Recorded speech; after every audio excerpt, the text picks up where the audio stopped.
Good morning. I think we're going to go ahead and get started. Is that good to go up there? Awesome. We are live streaming this, so I appreciate the folks who came out early on a cloudy morning in Cleveland. Cleveland is not at its best. October is normally beautiful here. So for those of you from California and Maryland and places distance, we do apologize for the weather, but it is, like I said, normally it's a spectacular autumn kind of day, and that's what we were hoping for, but the weather gods had other options. So welcome to the Twice Exceptional Teacher Education International Hybrid Conference. There are a good number of y'all here, and there's even more of you online. We have well over this number plus half again online. So we're very excited that everyone is here. We are live streaming this right now. So this introductions and the keynote will be recorded, but the sessions that will also be on live and will be hybrid in the different rooms will not be. So you are here to chat and to have a conversation. And that's going to be the theme for the day. It is a small conference, but an intense conference. And we are so excited that we have a chance and an opportunity to meet with and have a conversation with those folks who are equally and passionate and excited about twice exceptional education. And thinking about these kids whose needs are so diverse, whose talents are so wide, and whose needs go unmissed all the time. So we are very, very glad that everyone is here. Just some quick housekeeping before we get started. Your program has everything by rooms, and so the breakout rooms are also by the room. So if you can go in and out, at those of you watching through Zoom or live stream, if you go into the Zoom link, which is also on your screen, the breakout rooms are yours to go in and out of, and they are named by the room numbers that are on the program. So the room numbers are easy enough, and so I want a quick set of directions. Bonda, Suite, and IVDL, there's a fun word for you. Bonda and Suite are all upstairs, so Suite is in the corner, Bond is in the corner, and IVDL is halfway through, known as the distance learning room. So those are the three rooms upstairs. 106 and 107 are here in the corner. So there are only 5 rooms to choose from that we can go from, 3 upstairs and 2 here in the corner. So, and lunch is down here, and our panels are down here. So we're excited about having both the panels and the lunch and opportunities. So we take over this space here. I have my list of things to talk about. So lunch will be here. The program is also online. So if you want the full description of the program, there's QR codes around, and you can go ahead and we can find the full length of the description of the programs. Part of our learning system has been figuring out our payment system. So some of you may be getting invoices because our payment system went down this week, because of course it did. I figure it's kind of a twice exceptional system. So for those of you who are here and you're like, I didn't pay, that's okay. We will invoice you, and we will send you an invoice, and it will be fine, and everything will be fine. One of the things that we are excited about is that by lunchtime we're going to continue the party through dinner. So for those of you who are here, who came all this way, we invite you to continue the networking. So we will have a variety of restaurants here in Cleveland that we have picked. They're waiting for us, and we invite you to sign up with a group of other folks that you may or may not know to go to dinner with, talk about Twice Exceptional, have an interesting chat, connect with other folks at a deeper level over dinner and drinks and such. If you are so inclined, we also have our theater district right next door, and The Wiz is playing, so which is starting at 8, so you could do dinner in a theater if you like. At lunch, we will have discussion groups, and each table will have a topic. And if you don't want to discuss anything with somebody else, you're more than welcome to sit in the back where we don't have assigned topics. But the tables will have different topics, and you're welcome to go and sit with folks who might be interested in that particular topic. So we've got a variety of different ways to engage with folks. We've got over meal, we've got panel discussions, and one of the most exciting ones I'm excited about are roundtables, which some will be held here and they'll be held in the different rooms, but the idea is to come bring conversations. It won't be a formal presentation over our roundtables, but a more conversational approach of sharing information and a give and take. So that kind of multiple ways of conversing, I think, is a model for what we're looking for education of our twice exceptional kids, that there are multiple ways to engage, multiple ways to connect, multiple ways to get to know an idea. So let's get started. I'm Dr. Claire Hughes. I'm a professor of gifted education, special education, and twice exceptional education, which is a really long title on my business card. And I'm the coordinator of the gifted program and the new twice exceptional program that is starting in January. So we are very excited about our twice exceptional graduate certificate program.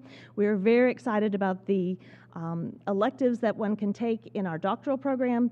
We are very excited about the opportunity for our master's program in special education and gifted education that connects those two of them.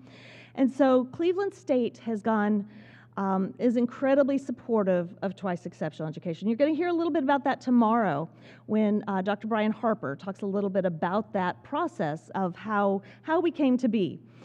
So I'm going to leave you for that story tomorrow. But we are the first twice exceptional teacher education program in the country. So Bridges Academy has been, yay, and we have some representation here, has graduate programs in neurodiversity and psychology and a variety of doc programs, which are fabulous programs. And so we're delighted to sort of add to the panoply of graduate offerings. There are a number of schools online right now who are coming to us who are focusing on twice exceptional children, both private and public. And so some of those folks will be here to talk about their experiences, and we are very excited and thrilled to have them as well, so in our partnership of collaborators as we put this on. The other aspect about Cleveland State that's been very exciting is the degree of support that has been found here. So I wanted to, with no further ado, do some introductions and some welcomes. So my bosses are, I have two bosses because, of course, I'm twice exceptional. And I live between teacher education and the Department of Educational Studies, Research and Technology. How'd I do? Okay, we just changed our name.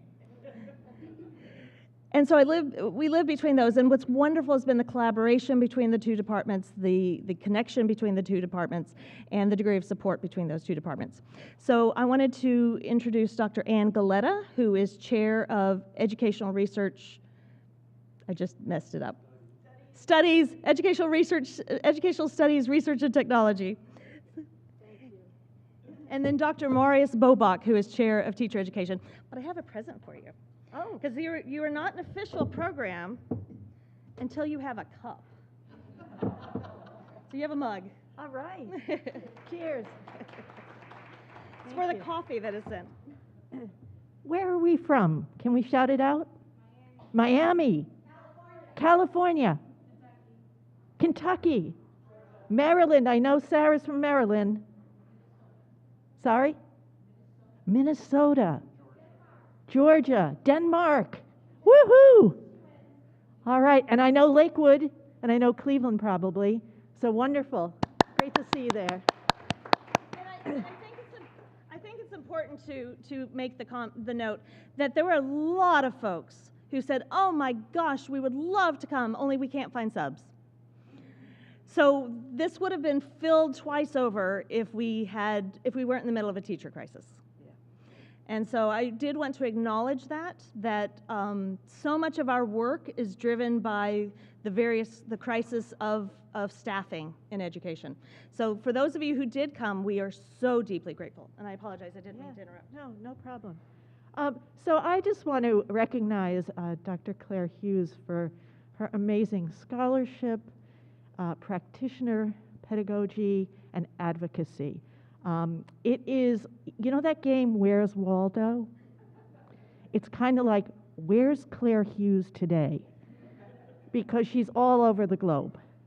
And we are thrilled to have you a part of this amazing program, and we're so thrilled that you all are here. I just wish you a great 2 days, knowledge generation, network building, and infusing social justice and racial equity within all of that as we think about twice exceptionality. So welcome. Thank you. And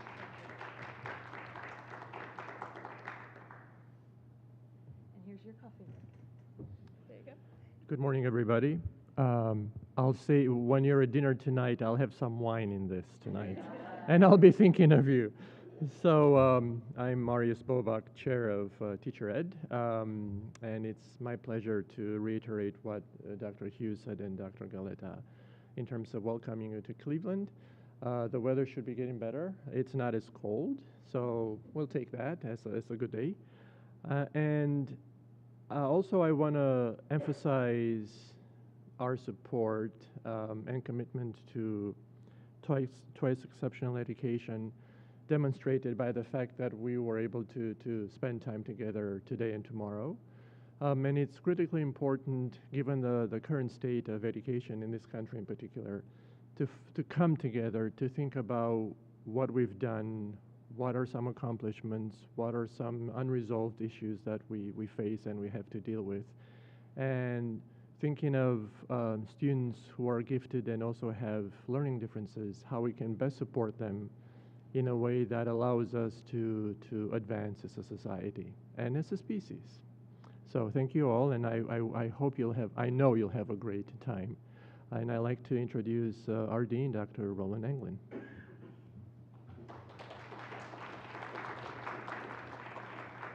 He already has his mug. He has a very early morning, so.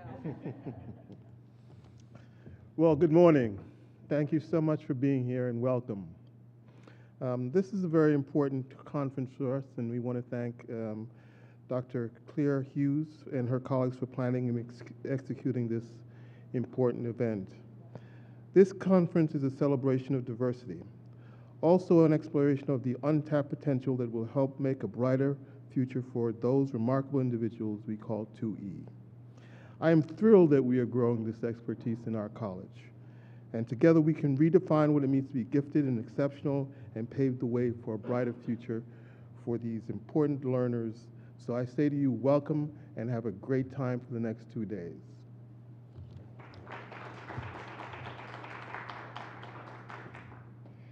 Dr. Anglin is the Dean of Public Affairs and Education, so he is also very well aware of integrating and connecting diverse aspects and fields. So thank you very much, Dr. Anglin. Next, I'd like to introduce Maria Lohr, who is from the Ohio Department of Education.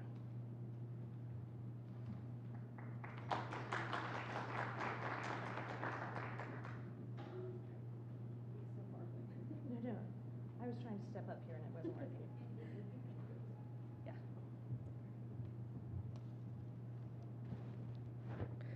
Hi, I'm Maria Lohr, Assistant Director for Gifted in the Office of Learning and Instructional Strategies at the State Department. On behalf of the Superintendent of Public Instruction, Dr. Chris Woolard, the Director of the Office of Learning and Instructional Strategies, Sherry Burcham, and myself, I want to extend each of you our warmest welcome to Ohio and the Twice Exceptional Teacher Education Conference here at Cleveland State University. I'm so excited to see so many parents, educators, and school leaders with us today, both here in person and also joining us online. Your presence shows the passion that each of you holds for recognizing and supporting our twice exceptional learners, which is work that is truly near and dear to my heart. Today, you'll have the opportunity to learn how we can better address and aid twice exceptional learners to overcome obstacles to learning. In addition, you will also have the opportunity to learn how we can accelerate their learning by providing more and more effective opportunities to learn, which ultimately will prepare these students for future success, all of which are strategic priorities found in Future Forward Ohio. My hope for you today is that you take the time to learn from your colleagues and grow your knowledge base so that we can all continue to strengthen instruction and supports for twice exceptional learners so that all students are able to have enriching and engaging instruction and access to advanced learning opportunities. Thank you for giving me these moments to welcome you, and I hope each of you has a wonderful conference experience. Thank you. And wait for your long drive. Thank you very much. So next we have a wonderfully special guest who unfortunately couldn't be here live, and she has an incredibly busy schedule, and she lives in DC. So the U.S. Assistant Secretary of Education, Glenna Wright Gallo, who is herself twice exceptional. And so I'm going to let her sort of welcome us and tell us her story. Hi, I'm Glenna Gallo, the Assistant Secretary for the Office of Special Education and Rehabilitative Services, or OSERS, at the U.S. Department of Education. I want to start off by thanking you for being here. The connections and conversations that you will make today will positively impact students across the country. At OSERS, we are focused on raising expectations and improving outcomes for individuals with disabilities. We know that no child should have to choose between services that promote their strengths and those that support their learning. When I was in 11th grade, I was in Honors English, and I had to choose between the program for advanced learners and services for my hearing impairment.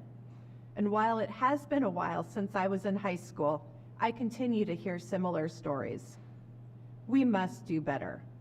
That is why I am so excited to learn that Cleveland State University has started a twice exceptional teacher education graduate program, and that they, along with the Council for Exceptional Children's Association for the Gifted Division, are hosting this conference to bring attention to these unique and diverse learners.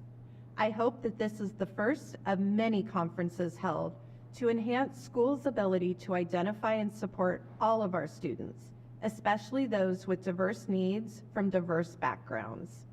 Every student deserves our raised expectations as they go through their education to pursue whatever journey they would like, and should have more pathways to college and career, not less, as a result of needed special education and related services.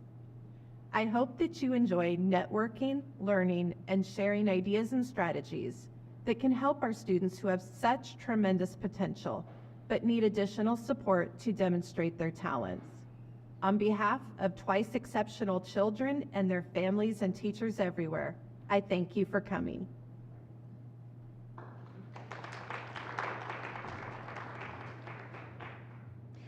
Wendy Behrens, you want to come up and help?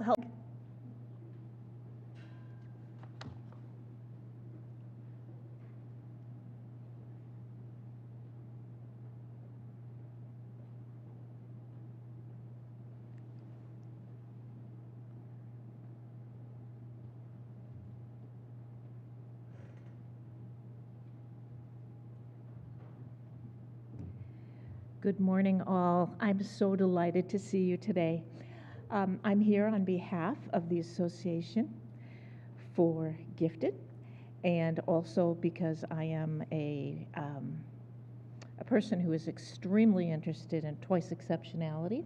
So I'm here to learn with you and from you. I want to welcome you on behalf of TAG. We are a division of the Council for Exceptional Children. And we know that there are a lot of children who would benefit from additional support, and yet we also know there are a lot of adults who really need to enhance their skill set so that they have the capability of not only recognizing but responding to the needs of gifted learners as well as every single learner within their classroom.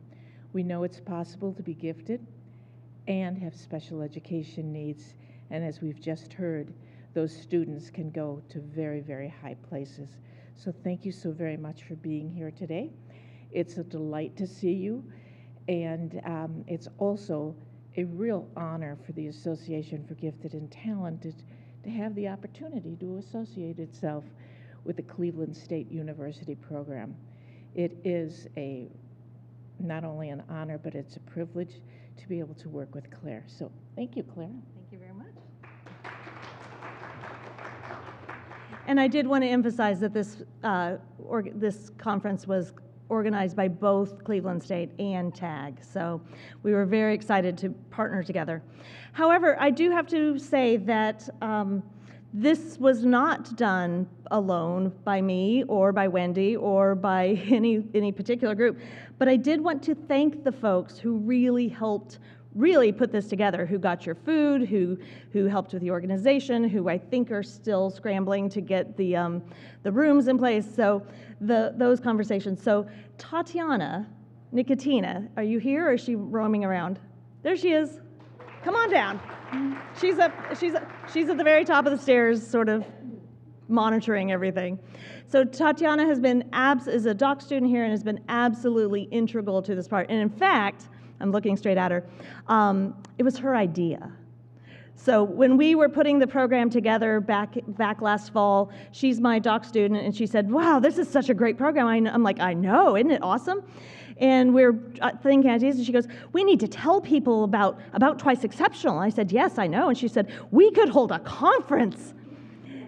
And I said, "Okay, sure." And so she has been the backbone of collaborating with Catering Services, the woman who disappeared 6 weeks ago and we didn't know. So your food is because Tatiana ran around yesterday and really worked with lots of folks. So that kind of effort of a conference was held a lot by Tatiana, but it was also held by, and I wrote folks down, the TAG board, the Association for Gifted board, who did flyers, particularly Michelle Buchanan, who did amazing artwork. Y'all, speakers, participants, volunteers, people who came, people who were interested enough in Twice Exceptional Kids on a cloudy Friday to come all the way here or to come online for those of you who are online. You've heard from the chairs, but I also want to thank the members of the search committee, Jung-hee, Brian, and Lena, who were very instrumental in thinking about what Cleveland State wanted for this program. We have the two Sharons, Sharon Jefferson and Sharon Bliss, who helped with the PR, who helped with the put it together, who helped with a lot of the pieces. Bob, who's up in the control booth up there, and Steve, who manages this whole building and is phenomenal. I wouldn't be here if it weren't for my own family, who allow me to travel, who have encouraged me to do this, who, when I said, "I kind of want to go to Cleveland from Georgia," and they said, "Good, that sounds good," and have been incredibly supportive. And last but not least, my own children, who are Twice Exceptional, and you've heard some of their stories. This whole conference, though, started with Morgan in the early 90s, who was a kid I worked with, and we all have that kid. That one kid that we went, "Wait, you're really different, and you're really talented, but there's some roadblocks in the way. What can we do?" That vision, that question I had ever since Morgan has been driving me and has been driving you and has been driving all of us to help kids, whether we work as a parent, in classrooms, as professors, whatever our direct connection is. I'm so glad you're here for your Morgan. So thank you very much. I look forward to an incredible and exciting program. Next up, we have the incredible Dr. Wendy Morosky. Now, Wendy has 45-page vita? 173-page vita. She's written 20 books, 18 books. She writes nonstop. She travels nonstop. People say, "Oh, you travel a lot," to me, and I go, "You don't know my friend Wendy." She has published and presented around the world, literally published in Swedish, in Danish and German and French. Talked around the world. She is world-renowned in the area of collaborative and co-teaching. She is also somebody who understands connection and communication and integration of different fields. She was a natural person for our very first keynote speaker. She's the Eisner Endowed Chair of Teaching and Learning at California State University Northridge, which is also a CSU Northridge. We're CSU Ohio. And has started that program and such. Most importantly, she's a really good friend of mine. One of my bestest friends, actually. And she is staying in my apartment on the floor. That is what a good friend she is. That is a good friend. So when you see her, give her a massage. And she is going to talk to us about this collaboration and communication aspect. And just be Wendy. And Thank you, Wendy. Let's start by a 3-minute brain break because this is about an hour long. So if you need to step up, stretch, go potty, get another cup of coffee, let's do a 3-minute brain break before we get going.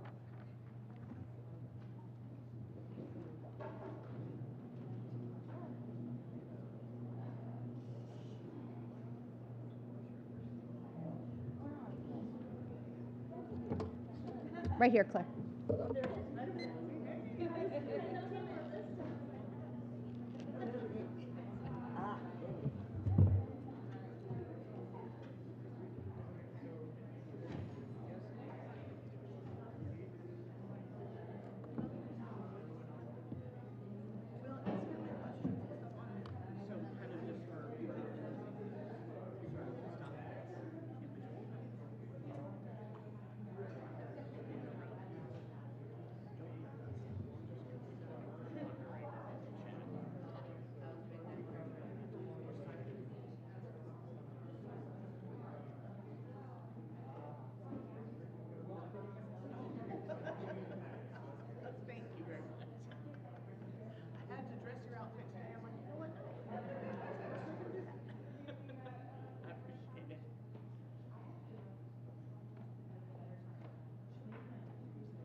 All right.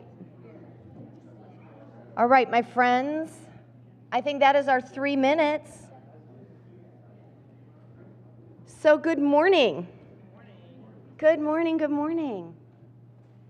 And as Dr. Hughes was mentioning, we are very good friends, and we have been doing quite the circuit of different places. So we started doing some conferences in California, went to Maine, went to Virginia. So at least when she asked me to be here this morning and it was 8, I was still on Virginia time. So that's okay. 8 o'clock Virginia time is fine to come here. It's when I come to a place like this and they want me to be here at 8, when it's 5 a.m. California time, I don't like it so much. So this is no problem at all. As Claire mentioned, my name is Wendy Murawski. I'm the Eisner Endowed Chair for the Center for Teaching and Learning at a different CSU. And a few years ago, it's probably been at least, well, it was pre-pandemic. Everything is now pre-pandemic or post-pandemic. It's definitely pre-pandemic, and I actually came to CSU and was doing a keynote for faculty in the School of Education who wanted to co-teach and collaborate. And so they gave me some lovely CSU stuff, wrong colors for me, but still it was really nice. All right, so I've entitled this Embracing Inclusive Practices for Our Twice Exceptional Students, and I'm going to focus on some things we can do for personalization as well as for collaboration. If you're here, you know this, but I'm going to read it to us anyway. Twice exceptional students experience a world between the nuances of giftedness and the unique variations of learning differences, disabilities, or neurodiversities. They are likely to be under-identified and are often misunderstood. Quote, the internet. Random quote I found, it looked lovely. Today, you're going to be at a conference. For today and tomorrow, Dr. Hughes and that incredible team has put together a bunch of different ways for you to learn more about students who are twice exceptional and their families. But I'm right now just going to talk about the adults who work with them, because I truly believe we need to do a better job. And I think we have the ability, we have the resources, we have the skills to do it, but we don't necessarily have them all by ourselves. So the idea that we can work with one another and take everything we know from special education evidence-based practices, everything we know about gifted ed resources, skills, all of those things, and then also from our general education counterparts and then the other special service providers. We have so much, but we're so siloed. And I think that's one of the reasons these twice exceptional learners are that population that we're like, we don't know what to do. It's because we only have a part of the puzzle. So hopefully we will play nicely and we'll be able to meet their needs. So first want to say, all right, so why are we here? Like, why are we doing in education? What would educational research tell us we're supposed to be doing with our students, all students? What are 21st century skills? You guys yell them out for me. I heard technology. I heard communication. I heard collaboration. I heard inquiry-based learning. I heard critical thinking. Creativity. These sound good? Resiliency. All right, so I'm pretty sure it's not this. I'm also pretty sure it's not this. And I'm absolutely sure it's not this. But for our twice exceptional learners, it can be a lot of these things. And we want to avoid that. So if we look at the 21st century skills, and you all did a very nice job, it's almost like you're gifted yourselves, what it says we're supposed to be doing is making sure every single student, and I'm talking about our neurotypical, I'm talking about like every kid, every single student should be able to have clear and effective communication. Can a child who is nonverbal have clear and effective communication? Really loud answer. Yeah. Okay, good. And some of these, I just want you to validate me, and that's good. Can a child who struggles with executive functioning skills have self-direction? What about a student with an intellectual disability who that person be creative and have practical problem-solving skills? You guys are getting the right answers. Very, very good. All right, so I won't go through the other two, but obviously all of our students, regardless of their abilities or disabilities, can have responsible and involved citizenship and informed and integrative thinking. It just looks different. And I know in the next 2 days you're going to get so many ideas of how we can do that. But I want us to think about where our kids are going from here, right? It's lovely. They're in our pre-K-12 schools, many programs for college, career readiness. So let's just look at our, say, Fortune 500 companies. What's a Fortune 500 company for my friend in Denmark? What's a Fortune 500 company? Lego. We'll speak your language. Lego. It's the companies that make a whole lot of money, right? These are the ones that we're like, okay, these are big companies. So what do these companies want our students to do? The stuff that you all said? Creativity, problem solving, all that kind of stuff? Well, if we look at our K-12 schools, I think it's kind of clear what they want. Everywhere in the United States. Clearly, these Fortune 500 companies are looking for students who have 4 years of English, at least 3 years of math, 2 to 3 years of science. They want them to have at least 1 to 2 years of PE. Is this true? Where's that reading, writing, arithmetic? I mean, this is what we emphasize in schools. We emphasize that you take these classes and that you pass them, because that 5-paragraph essay is going to serve you well. Or not. So if we emphasize in schools over and over and over again, reading, writing, arithmetic, we got to get them the reading, the writing, and the arithmetic. Let's look at what the Fortune 500 companies say they want. Teamwork, problem solving, interpersonal skills, oral communication, and listening. I don't see reading, writing, arithmetic. Do you? Do you see anything that would hold a student back who might be struggling with reading, writing, arithmetic, even if they're gifted? All right, what about, oh, no, personal career development, creative thinking, leadership, goal setting, and motivation. Still no reading, writing, arithmetic. There we go. Number 10 is writing. And every Fortune 500 company is looking for that 5-paragraph essay. No, Maggie, no. Agreed. What are they looking for in writing? So maybe some technical writing. What else? Something clear and concise, which means every one of my graduate students needs to learn to write an email. Please. Please. And to my sister, who may not be watching this live stream, text isn't long. All right, what else for writing? We got some technical assistance. We want something clear and concise. What other kind of writing might a company be looking for?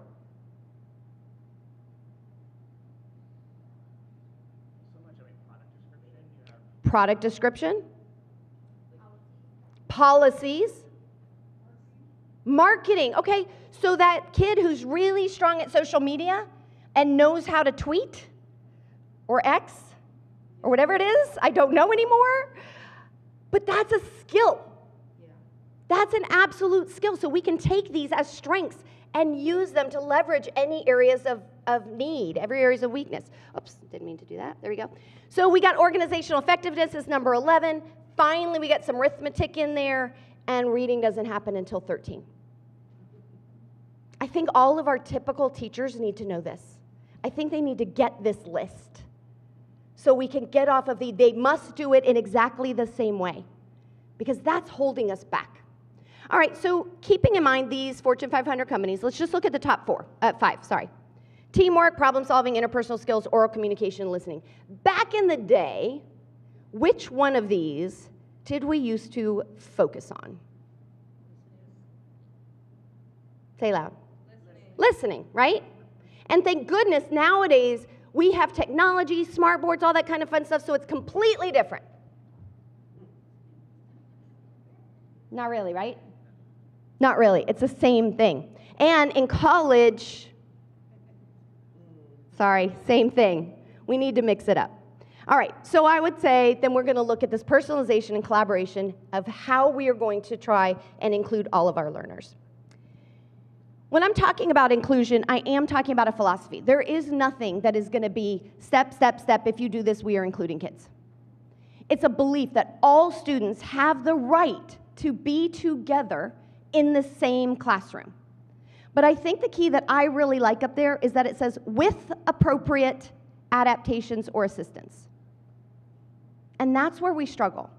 If I could have a whole school of teachers, administrators, counselors, special service providers, and everyone truly had the belief that every student has the right to be together with the appropriate adaptations, and all they needed were the skills, then my job is so much easier.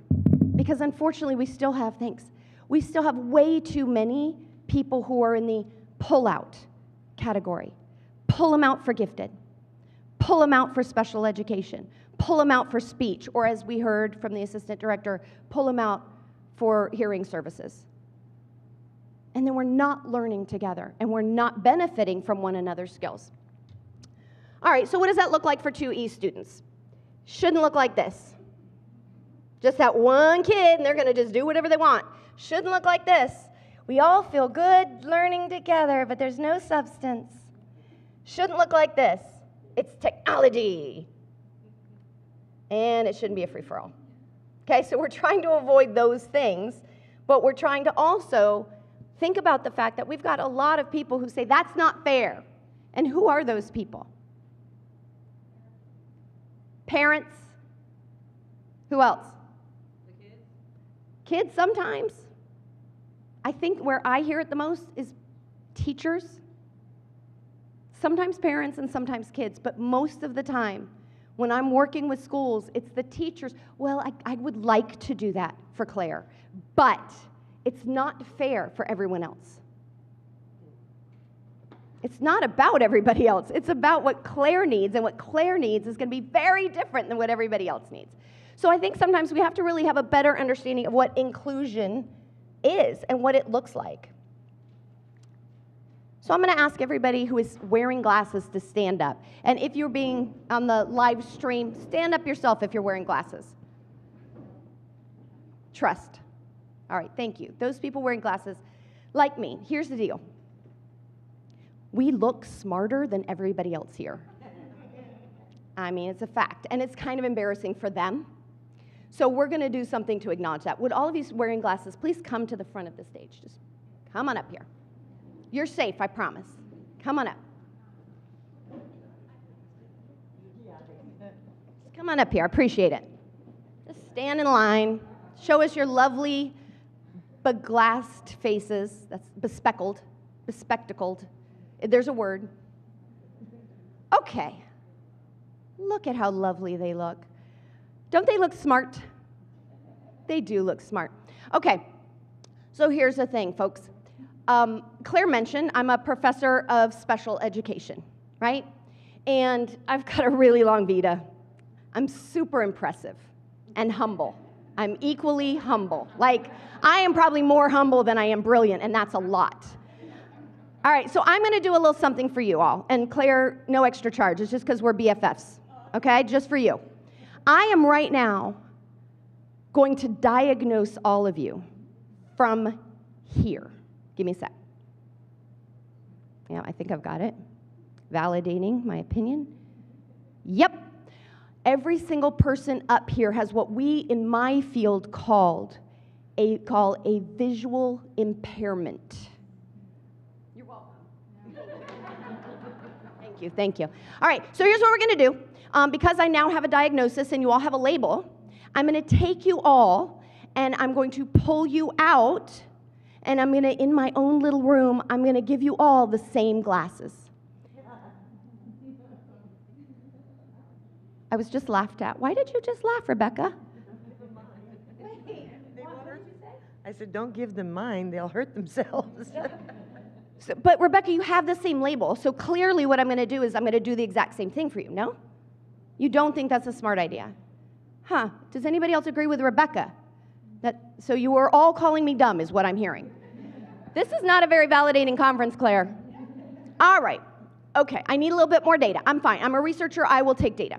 I'm going to ask you a question so that I can get a little bit more information about you. I'm going to ask you to listen to the direction before you go, okay?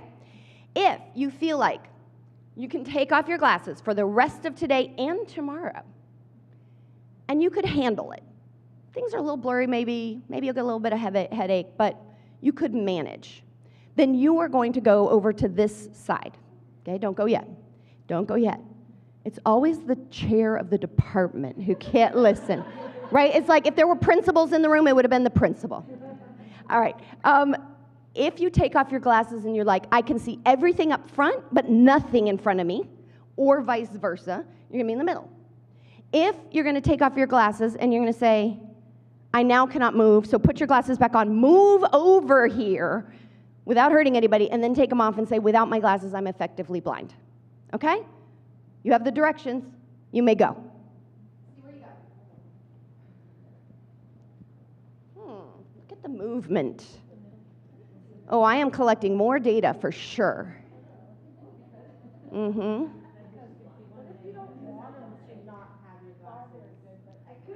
Oh, and we're gonna get some behavior issues here, I can tell already. Choose one or the other groups. I'm gonna make you choose. There you go, there you go. All right, so we have our group over here, we have our group here, we have our group here. Yes, excellent. So what we have, my friends, is an inclusive class. We have an inclusive group because we have those students who, if they had to take off their glasses, could manage, right? But let's say your kid's in school. You broke your glasses. Your mom hasn't brought them to you yet, whatever. And you have to manage throughout the day. How are you all going to feel at the end of the day? I'm going to ask you to say what you said. Tired. Tired. What did you say? Drained. Drained. Others? Cranky. Ooh, I like it. Say it. Cranky. Cranky. Okay. And how much homework do you think you all are going to be doing at the end of today?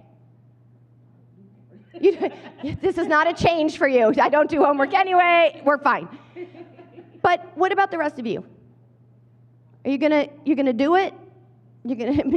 I will do it anyway. I will suck it up and do it. I'm that kind of kid. I think for most of us, we would feel like the cognitive load that happened during the day today was so much that at the end of the day, you have headaches, you're tired, you're drained, you're wiped out, you're cranky, and you're probably feeling like I need a nap and I need some Tylenol, and I'm not feeling like the homework is. And unfortunately, what we do is we will say, we'll give you extra time to do more work, when what we need to do is reduce what you're doing because that cognitive load was a lot. All right, well, let's check out you guys. Oh, you right in the middle. You confuse me. I am befuddled by you. Because I'm the teacher who says, first of all, can you see far away or close? I can see close. You can see. Good. Can see close, but not far away. All right, so I've got some reading. I've given it to Lisa. I say, Lisa, could you please read this? And she reads it. It's beautiful. A little bit later in the class, I say, all right, Lisa, we've got something up there. Could you please read it to the class? And Lisa says, no. Lisa, read it. Oh my gosh, now social chatty butterfly. Okay, Lisa, I need you to go to the principal because you are driving me crazy. So I don't get this group. Sometimes you can do things, sometimes you can't do things, but that's kind of the hallmark of a disability. In many of our learning disabilities is that we can do something sometimes, and then tomorrow it's like, whew, that didn't even happen. Right? So you guys are just confusing me. All right, and then your group. You take off the glasses and you're done, yeah? I had a gentleman who said, when I take off my glasses, you're just this big blue blur. And I thought big was mean. All right, so if we take off your glasses or they break during the day, what happens to you all? Can't get out of the building. She's stuck. She'll walk into walls. Okay. So you absolutely, you're like a bug. You're just going to walk into the glass door. Okay. All right. So what we just have is we have mild disabilities, we have moderate disabilities, and we have severe and profound disabilities, right? Can they also be gifted? Of course. Of course. And by the way, I know what to do with all of you. It's easy. We give you glasses at whatever prescription you need, and you're fine, you're fixed. What I don't get is anyone here wearing contacts or had LASIK? If so, could you please stand up? Yep. Look at these people. Cheaters. Exactly, exactly. So you all standing up, you have what we call invisible disabilities. Them I get. If I see a student who is deaf, and needs a sign language interpreter, got it. Blind, needs Braille, wheelchair, needs a little time in the thing. I get that. But students where I can't see it, and sometimes you can do it and sometimes you can't. But I would like you, if this is 1, and this is 2, and that is 3. Actually, let's not do numbers, just point to the group you would have gone to. Point. Ooh, I got a severe. I got a medium, moderate, I got a severe. Are you moderate or severe? Oh, she's way over here. Yeah, look at that. They have pretty significant disabilities. Now, they have found a way to cope.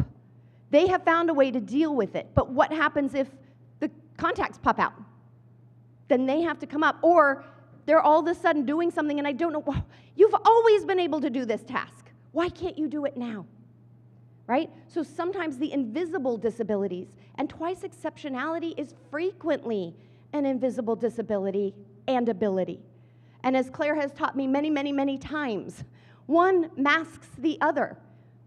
And so we're either really addressing the disability and not the giftedness at all, or we're addressing the giftedness, but the disability is going to keep causing a barrier, right? So that's why today is going to be so amazing, because we have to remember that even in this group just now, I don't know who's gifted, who's not. Let's just say we all are, and it's lovely. But I can tell you that some of us have some kind of disability, and we're finding ways to accommodate them. And some of us have done a better job than others. Some of us are still struggling with different things that are impacting our learning. So please give them a round of applause. Please give you guys a round of applause. Let them sit down. Well done.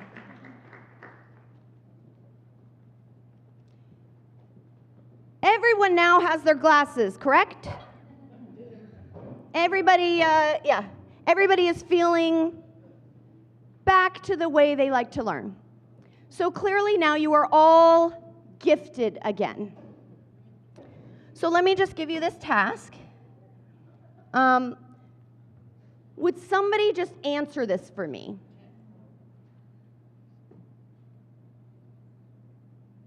Maggie, would you just answer it for me? You were answering earlier.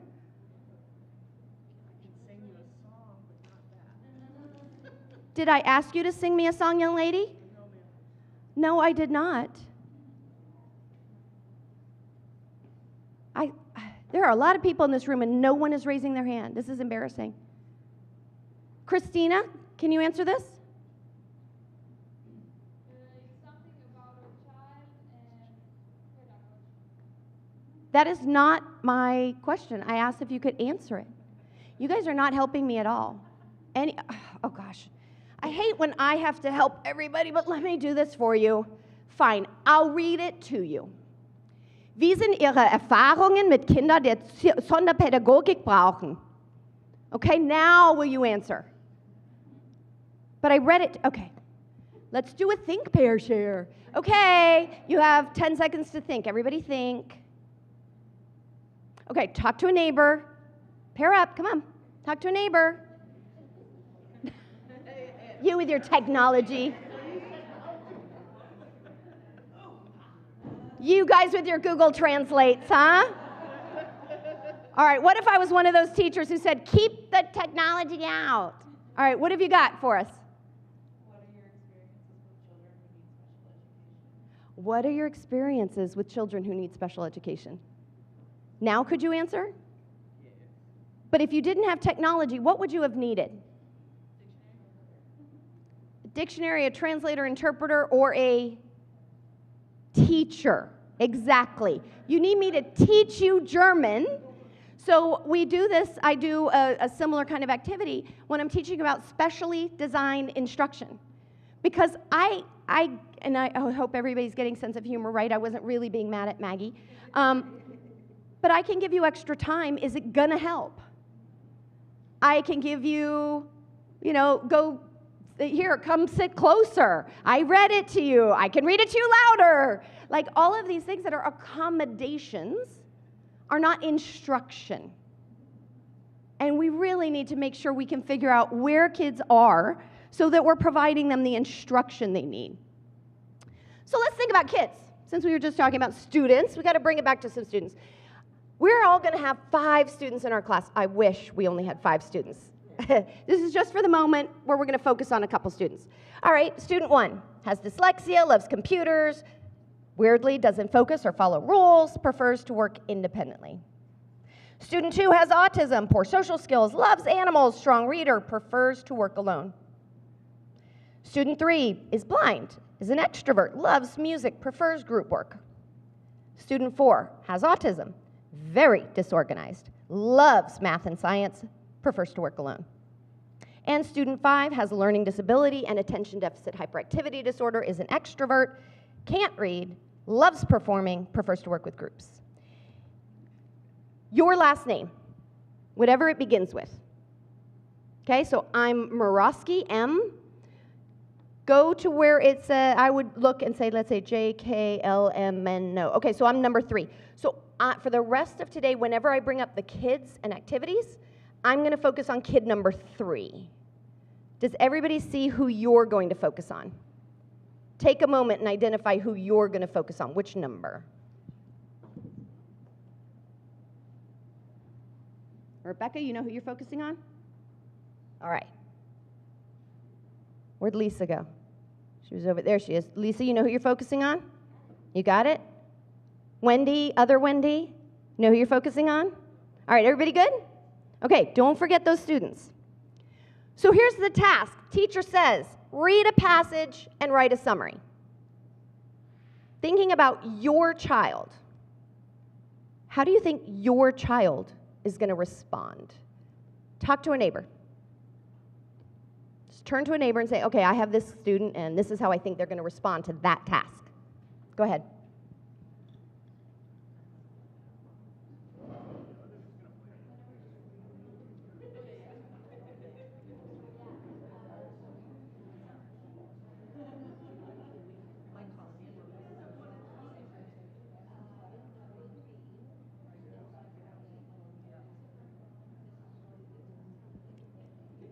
By a show of hands, please let me know if you think your student will probably be okay with this task.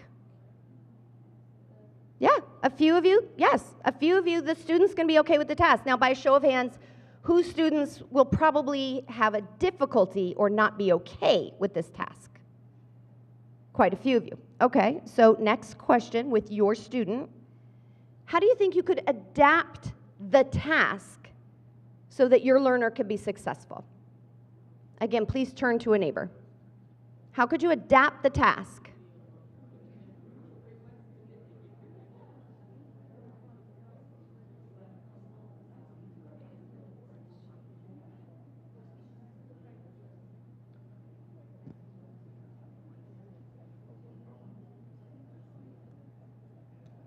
All right, who's got an example for us? Who could give us one way to adapt the task and tell us which learner we're adapting for? We have learner 1. Okay, so for learner 1 who has dyslexia, loves computers, doesn't focus or follow rules, prefers to work independently, how might you adapt the task for that learner? So we would either, going the tech route, we would use something like an Orcam Learn, Smart Reader, and then a voice typing option for them to help craft maybe some scaffolding. So what we've heard is we could use a variety of technological options and some additional scaffolding. Okay, somebody else who didn't have number 1. Okay, in the back. Which learner?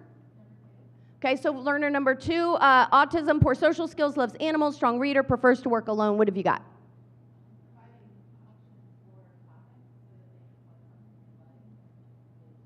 So perhaps that learner can write, but they get to write on a topic that would interest them, which might be animals. Okay, good. One more. Yes, who have you got? Learner number 3 is blind, extrovert, loves music, prefers groups. What are you going to do for that child? We're going to make sure that we have Braille options, right? Okay, excellent. All right, let's continue then. Don't forget your kids, although I'll keep bringing them up.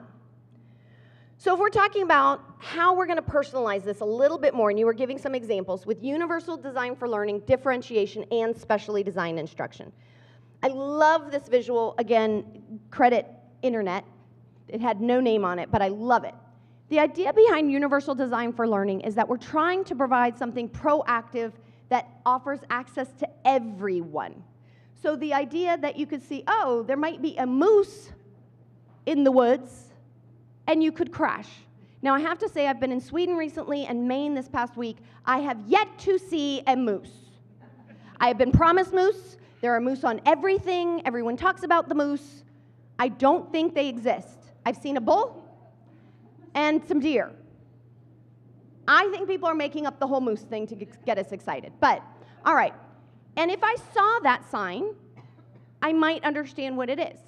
That would be very proactive, more universally accessible to everybody. That's more universal design. In the middle, you'll notice that it has 4 different languages. So presumably the sign makers knew that in this community, we have primarily 4 different languages that are spoken. So they went ahead and translated it, and we've got it for that. Now, if you don't speak those 4 languages and you're driving through, good luck to you. But that's, what's that? And the text, okay, so and if you have, yeah, and if you're driving pretty quickly, you're not going to be able to read it. Okay, but if I live in that area, if I speak those languages, theoretically, it was done for me and it was responsive to my language needs, theoretically. But what if I'm a kid who doesn't even know what a sign is? I've never learned, I just came from someplace that never has signs and I don't know what signs are. Then I have to be taught how to read a sign, or neither of them make sense. So specially designed instruction is where we're filling in some gaps, where we're saying this student needs this. And so we teach them how to read signs, and now hopefully we're able to go over and use the Moose one. Again, Moose don't exist. All right, so universal design came out of architecture. What are some things that we see in architecture that make accessibility easier for us? Ramps, for sure. Ramps, by the way, are only available to people in wheelchairs. Elevators. Ramps, of course, are available to all of us, right? Ramps, elevators, what else? Rails. Braille, having it on the available to everyone if you want to use it, yes. Right? I love the automatic doors.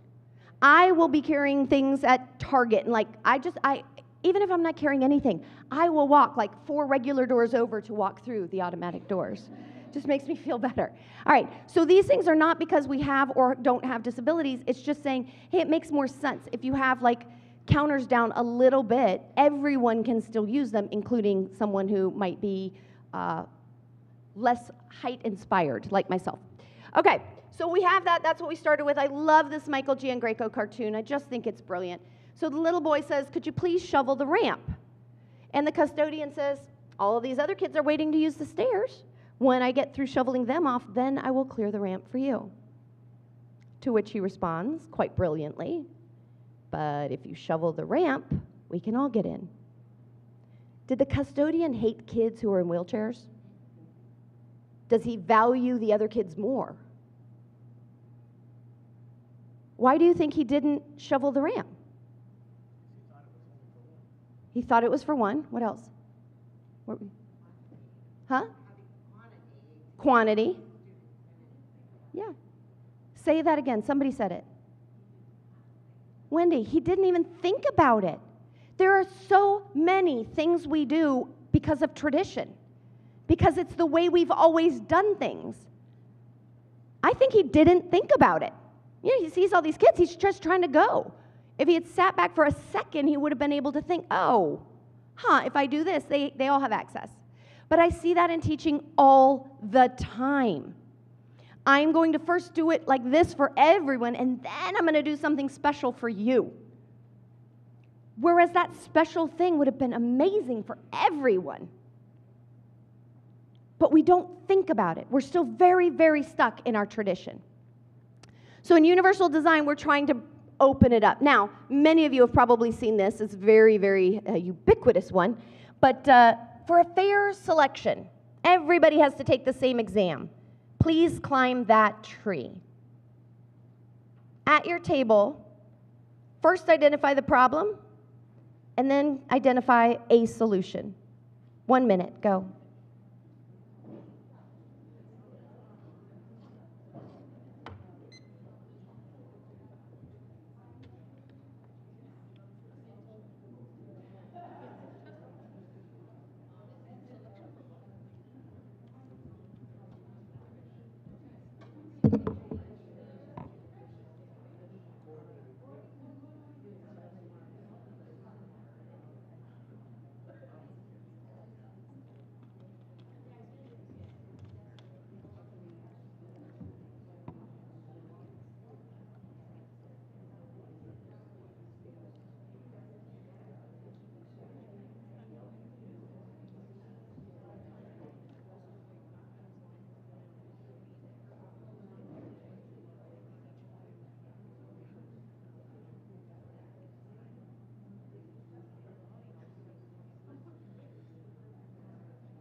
All right, that was a minute. So, anyone, what's the problem? What problem did you identify? Yes, please. The measurement tool. What's wrong with it? Everything.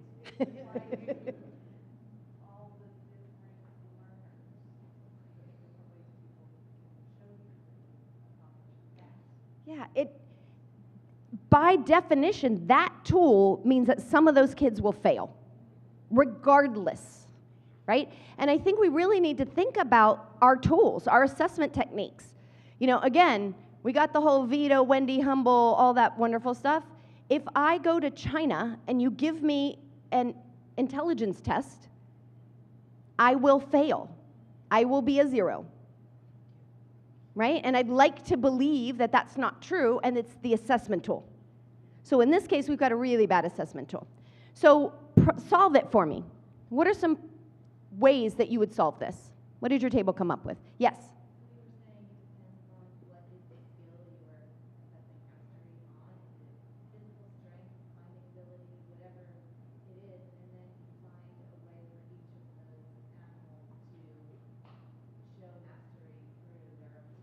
All right, so just to recap so everybody can hear, she said, first of all, we need our objective. What are we trying to assess? Because with the way it's asked right now, we're not really sure. Just saying climb the tree. Are you assessing their strength? Are you assessing their climbing ability? Are you assessing their ability to follow directions? What is it? Is it just to get to the top of the tree? Or is it the actual climbing of it? Again, then we'd have an assessment issue, right? So what are we going to do about it? We're going to first clarify the objective. What else?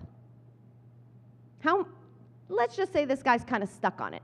How are we going to let everyone have a chance at success? What would you do? Yeah. Over-engineer some sort of bionic way for the fish to climb the tree. A lot of technology. Wow. This is a 2E conference for sure. First time I've ever heard over-engineer a bionic way for the fish to climb the tree. I've heard things like the elephant can pick up the tank and put it on his head, but I've never heard a bionic response, and I love that. Thank you. I don't know, that's just, I'm all about collaboration, but apparently, we're not supposed to do that. All right, what's another one? Yes. But if you've got a bionic response, that's already been taken. I just want to make sure. Yes.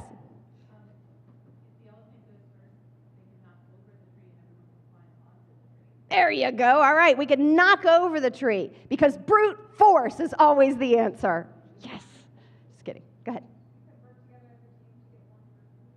Good. So collaborate, and they're saying, state standards won't let us, or state testing won't let us do that. But yeah, I mean, isn't that how most of us attack a lot of our projects and goals? We do collaborate, and we always say it's supposed to be about strengths-based. Let's work to our strengths. All right, love this quote, which we're going to attribute to Albert Einstein because I think whenever we're not entirely sure, we're pretty sure he said it. Everybody is a genius. But if you judge a fish by its ability to climb a tree, it will live its whole life believing it is stupid. I do love that quote because to me that kind of epitomizes twice exceptionality. We have way too many kids thinking they're stupid because we're telling them the way they should learn. We're assessing them with tools that make no sense. We, in education, are putting up the barriers instead of taking them down. And universal design for learning is really supposed to be about being way more proactive in offering different choice, and definitely about student voice. And I think just now, that was, again, a beautiful example of voice. I never in a million years would have given you the choice of engineering a bionic something or other for the fish. Like, as a teacher, I might have said, do you like the elephant breaking it down? Do you like them working together? I would have given you choices. But when we have twice exceptional learners, they have choices that I can't even think of as a teacher. So we need to then say, what else? You guys tell me how you want to show me that you've learned it. You tell me how you want to learn it because I'm not going to come up with all that stuff, right? And that's really important. Okay, so we have a whole lot of neuroscience telling us about how the brain works. That's how we know a lot about twice exceptionality as well. In UDL, they're really looking at how we as teachers represent the materials to kids. We need to do it in a variety of different ways. We talk about how we engage the learners in things that they're interested in and motivate them to learn. That's engagement. And then how they show us that they've learned it, and that's action and expression. And the more different options that we can come up with or have the kids come up with, the more we're going to find something that connects with them. And that is not going to be the teacher standing at the blackboard, whiteboard, smartboard, and just lecturing and then giving regurgitation notes and then giving a test to everybody. And that's not just if you're 2E, that's every kid. So we need to mix it up. All right, so which of these do you like? Which one connects with you with the whole idea of being proactive, all getting to a particular place, but having some choice and voice? So just look at this for a minute. We have a GPS, we have an ice cream truck, we have stairs, we have arrows, and we have a salad bar. If you like GPS, please stand. You're going to stand for one of them.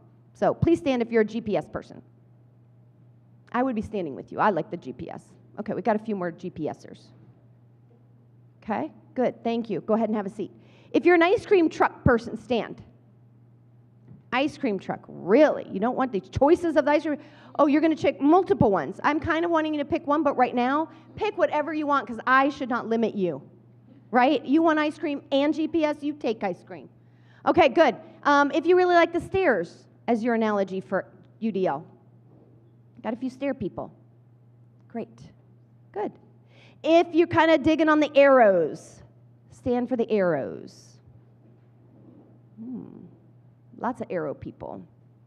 Good. And if the salad bar is for you, have a stand.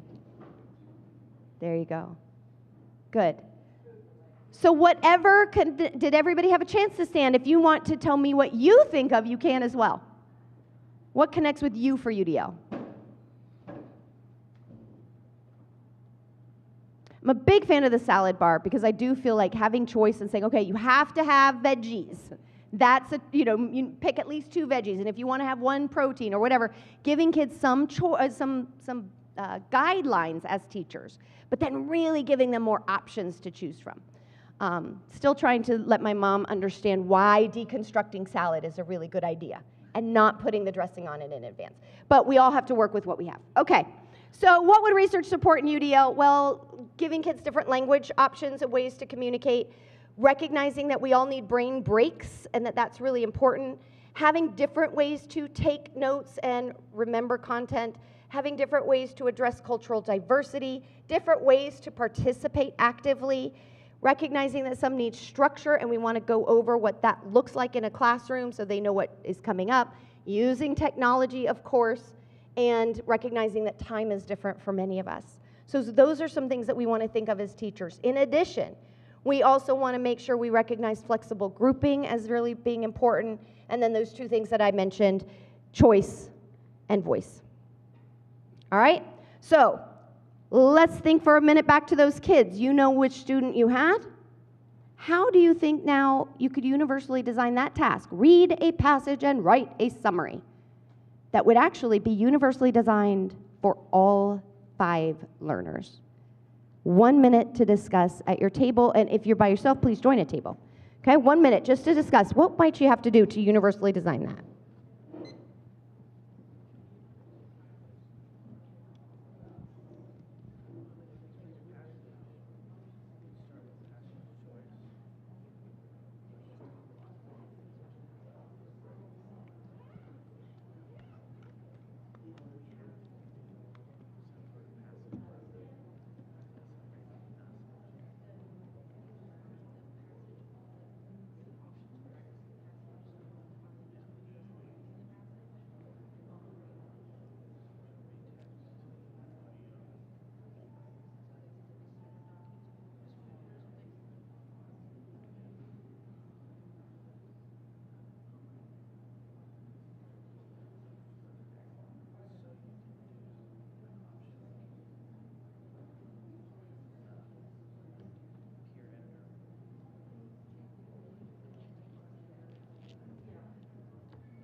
All right, let me just get one group to share a little bit. What did you get?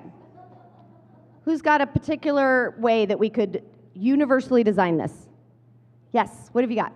We discussed that, like, give them choices in passage, so like giving them pre-selection so to get interest, and then give them choice in how they're going to read it, whether it's like an audio clip or Mm-hmm. option or read something themselves. Right. And then give them choices on how they're going to write their summary, but also be specific on what you're assessing in the summary. Are you looking for a specific skill, or is it generally like what to include? So just to repeat what she said, a lot of words were choice. So choice in how they read, how it gets to them. Is it audio? Are they reading themselves? Are we reading to them? Are they reading with a pair? Choice in the content that they're reading. So it could be about different things. We would also think about the choice in, like, we have Braille as well as hearing. So a lot of different ways there. And then maybe changing the word write to compose, because it depends on what we're trying to assess, as she said. So we need to think about how they're going to share it with us. And again, more choice in how they're sharing it with us, but we need to have maybe a rubric that lets us know what the assessment is, so we know what we're going for. Okay, so there is a little bit of a difference between UDL and differentiation. The key things that I would want to emphasize are that UDL is very proactive. The more we can think about breaking down barriers and having a recognition that we have a ton of variability, as opposed to being responsive to one child's needs and doing it after the fact. I know that you perseverate on turtles, so I am now going to give you something that relates to turtles, as opposed to just building a couple word problems that have a turtle in it, right? It's not going to hurt anybody else. So we really, the more we can do UDL for everyone, the less differentiation after the fact we need to do for our other students. So certainly with differentiation, we're looking at accommodations, modifications, we're thinking about social emotional and specially designed instruction. We need to remember that sometimes we won't know what it is, and we're going to try something, and then we're going to have to try it again, and then we're going to have to try it again until we can finally get what works. My sound is not on, sir. Bob?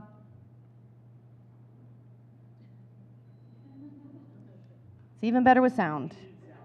Yeah, you need sound, but still you're getting the visual. There you go. Woo! You got to try, but I definitely need some sound. Oh, I got sound in something.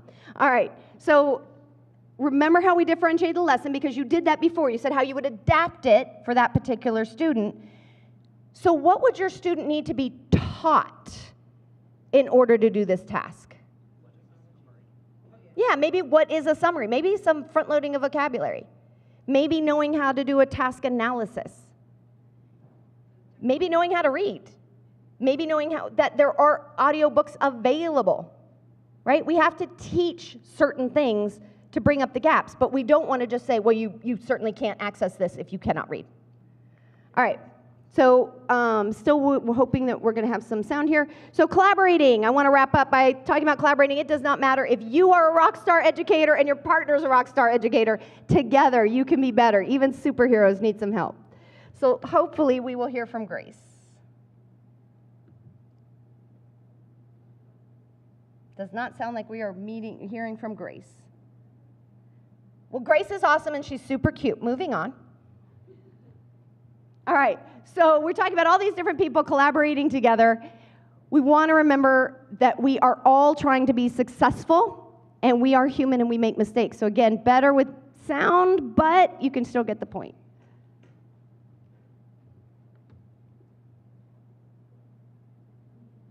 Oh, but they meant well. Bob, is there any chance we're going to have sound? I'm trying. Okay. Trying is good, sir. There we go. Look at that. Nice. Thank you. Oh, even better with sound. All right. So the co-teaching marriage, remember, we're bringing these two people together. We're trying really hard so that they can work together. What would the research support? We got to look at both of us as bringing in valuable skills. So there's parity. We're bringing in those diverse skills. We're going to co-plan. We're going to co-instruct. We're going to co-assess and really learn from one another. We need administrative support if we're going to be able to do that. We need to remember that even if you start off well, there could be some roadblocks. I just want to know what wife was like, yes, please, pick me up and run. All right, so bringing it all together, we still have these kids, and we're really trying to pull all of this together, so we want to remember that as educators, sometimes we're going to see something that's happening, and we're thinking, ugh, that's not great, and we need to change it. So I'm going to give you what a teacher might say to your kid, remember your kid, think about how might you reframe it for them? How might you think of a way to universally design it, to differentiate it, or give specially designed instruction? So let's just say, those of you who have number 1, let's just say they say to your kid, stop playing on the computer and complete your worksheet. Or quit drawing cows and work with your team on the project. Stop listening to music on your earbuds, you write this 5-paragraph essay. Stop perseverating on those weird science doodles. Focus. Or if you can't stop talking and acting out, I'm going to be moving your seat. We're sending you out.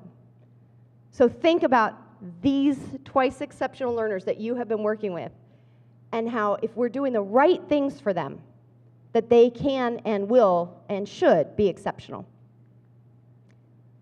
So remember, we're trying to develop an inclusive education through personalization. We have a philosophy of universal design. We're planning with differentiation and SDI, and our personalities are we are collaborating.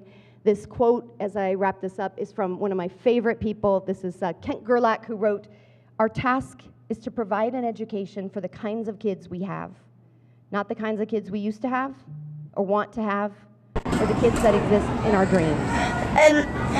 Collaboration is important because you can get things done, and it is fun to work with other people. Can I go now? And I'm pretty sure that's how I'm feeling right now, too. Claire, can I go now? You all, thank you so much. I really appreciate it. Have a wonderful conference. Thank you so much, Wendy. All right. All right. So we are about to move into breakout sessions. For those of you online, that means get out of live stream and go into the Zoom session. There are the breakout rooms according to the schedules, and you can move yourself in and out of the breakout rooms, and they're by names. For those of us who are here live, the suite room is up the stairs to the corner. The IXL, DL, MNOP room is halfway down this hallway. The Bonder room is in the corner all along this singular hallway. 106 and 107 are over here in this corner. So our next session is from 10:15 to 11. With the next session from 11:10 to 11:55. We will see you back here in this room, in the atrium, at 11:55.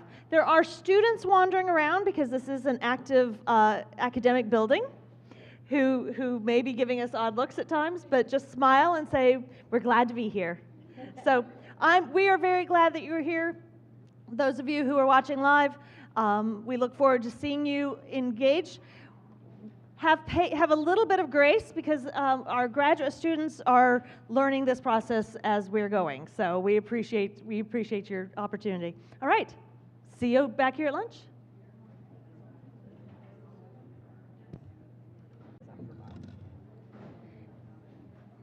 And this one's for you. Oh, thank you. I'll go.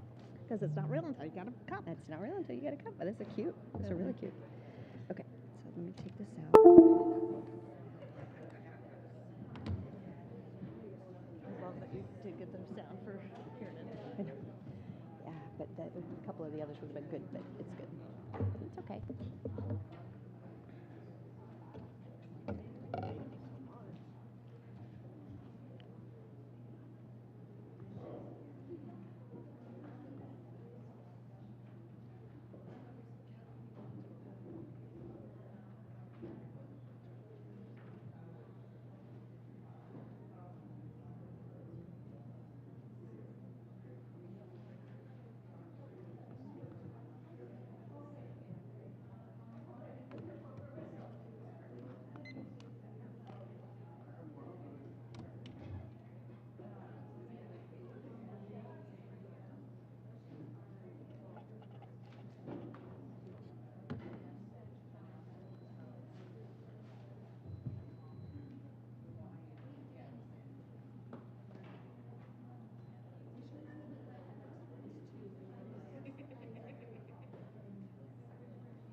exactly. So I just tapped that again. So Oh. it must have been muted somehow, and I'm not sure why, but I did that. Yeah. And then this was yours, I think, right? Okay, good. Because I have the same one.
Test, test, test, test.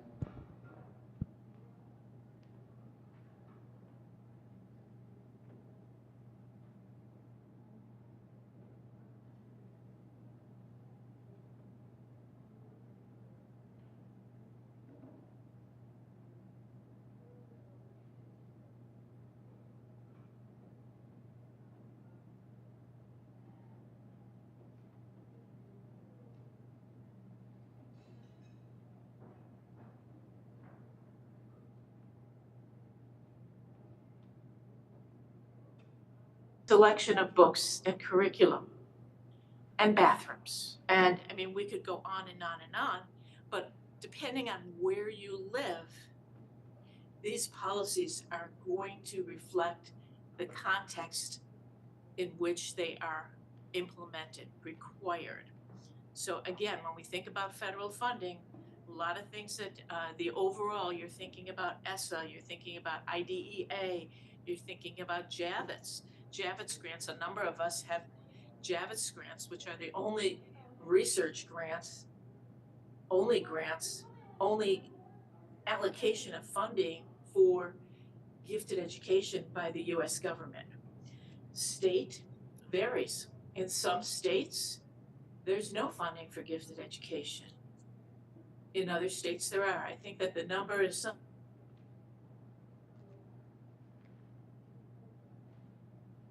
Great book. I don't get any kickbacks from telling you about it, but it's a really good book that I think every classroom teacher needs to read. It's a teacher-friendly book. It's a skinny one, but it explains the concept of neurodiversity. So I read Honeyborn, and that's where I got my key understanding, enduring understandings. Diversity occurs all around us in the natural world. If you look at frogs, there are many different kinds and types of frogs. If you look at flowers, there are many different kinds and types of flowers. If you look at clouds, there are many different kinds of clouds, etc. Neurodiversity means that there is a range or diversity of ways in which human beings develop, think, learn, and relate to others. It's normal to be different. I love that one. It's normal to be different. All ways of neurocognitive functioning are equally valid. No one way is better than the other. Neurodiversity is a normal and natural aspect of human variation, and it's a biological necessity for survival of a species. So these were all the things that after I read Honeyborn, Claire and I, we talked about it, and these are the things that will help us to answer those questions. So your learner outcomes when you're teaching is, here's the essential question that we're going to be studying. And today we're going to look at, it is normal to be different. And that's what our lesson is going to be about. This is a big shift from what you learn as a general education teacher, because you're teaching, you're not teaching about a concept. For example, in English language arts, you're not teaching the correct use of periods and question marks and quotation marks. You're teaching how do you write, how do you record language in human form correctly? But we don't teach those kind of levels. We've got it broken down. So next slide, please. So from these questions and understanding, this is where your curriculum starts. Okay, so whenever I'm going to do a thematic unit, I always go to the content areas or subject areas in the curriculum. And in Texas, it's the TEKS standards. And they're actually in the Texas Code of Law, that this is what you are, as a teacher, are supposed to do. So, and I always go to science and social studies, because that's where the content is. Reading, writing, and arithmetic are the tools to unlock the content in science, social studies, music, the arts, okay? So I don't go to the English language arts, I don't go to the math, I go to science and social studies. And typically,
started is it's an instructional method where students learn through engagement in real world problems. The process involves inquiry, it's research, collaboration, and finally it's multiple revisions where they create this beautiful end product, authentic end product. And some pieces that are outcomes look like enduring understanding, they have that improved decision making, the collaboration, and we're going to touch on executive functioning skills and how those are authentically embedded into project-based learning, and our communication skills, to name a few. And why should we spend so much time on project-based learning? The program and how we organize our year is we have 2 opportunities for larger project-based learning, but the classroom is set up where all of our units end in an authentic project as well. So why should we do project-based learning in the classroom? If we're not, or if we are, these are just some pieces that make it really a strong selling point. So it really supports our students academically, socially, and emotionally. We find that students become intrinsically motivated when they're working with an authentic context. We find buy-in from the students. We feel that they have that ownership, and it leads to amazing and final products. And then finally, the environment, it not only develops and allows students to practice their talents, but it can actually uncover talents that they didn't necessarily know that they might have had. And we come around them as a community and value them for what they can do instead of what they can't do. So I'd like to take a moment and think about when you're your best possible self. Consider when you're your best possible self. How might you be feeling while you're doing that activity or that project or that hobby, right? Now I want you to think of a time where that activity that you're doing, maybe it doesn't interest you, a moment where maybe you're not so motivated, or maybe it's potentially difficult for you. And this might be true for some of our 2E students. And sometimes I think about when I was in the classroom or in different contexts, I maybe wasn't feeling confident, and I rarely had the opportunity to show my talent. So this space allows students to show their talents and discover and develop things that potentially have needing developing. Okay. And the last piece that I want to add about why we should look at project-based learning with 2E students is that it is relevant. How can you make it relevant, and then how can you create a product that's highly contextual and allows for higher order thinking, that depth and complexity aspect as well. Okay, moving right along. So I mentioned a few skills like social, emotional, and academic, and these actually fall into the arena of executive functioning skills that are authentically integrated into our projects. And they start off with the vision and the goal. How are you going to see a product to the end? Thinking about planning day to day and organization of the different aspects to really get those pieces aligned. And then finally, the time management. How can you day-to-day manage your time and see a product through to the end? And then thinking about some of those social and emotional pieces, looking at being able to work with others and collaborate, being receptive to other people's feedback and how that can authentically come up in a product when you're working with other groups or you're working with other members in a team. How can that benefit the students? And finally, that creative problem solving aspect is how can we all approach this question or this big idea and work together to reach a common goal? So let's look at what informs this practice. So we have our school-wide enrichment model, and this is from Joseph Renzulli and Sally Reese. And we are looking at this model to inform how we organize our project-based learning. And it leads to discoveries. It sets the stage for our project-based learning within the Bridges community. And I'm going to identify type 1, type 2, and type 3.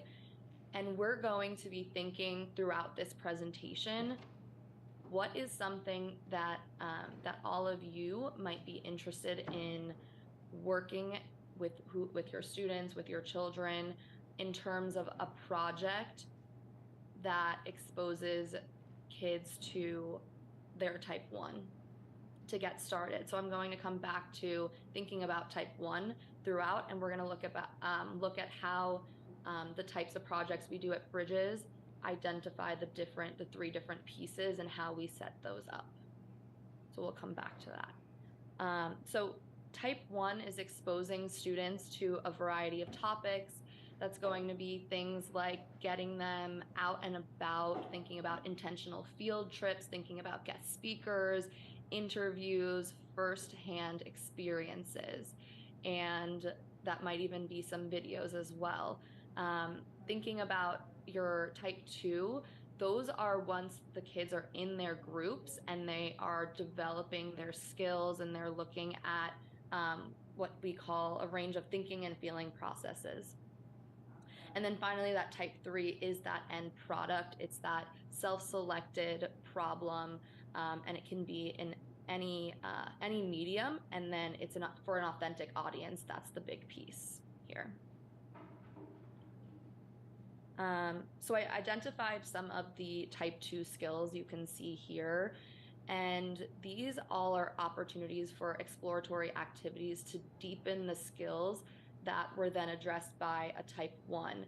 And you can give students suggestions for investigations and how to hone in and really focus on gathering research and the day-to-day building of their final product.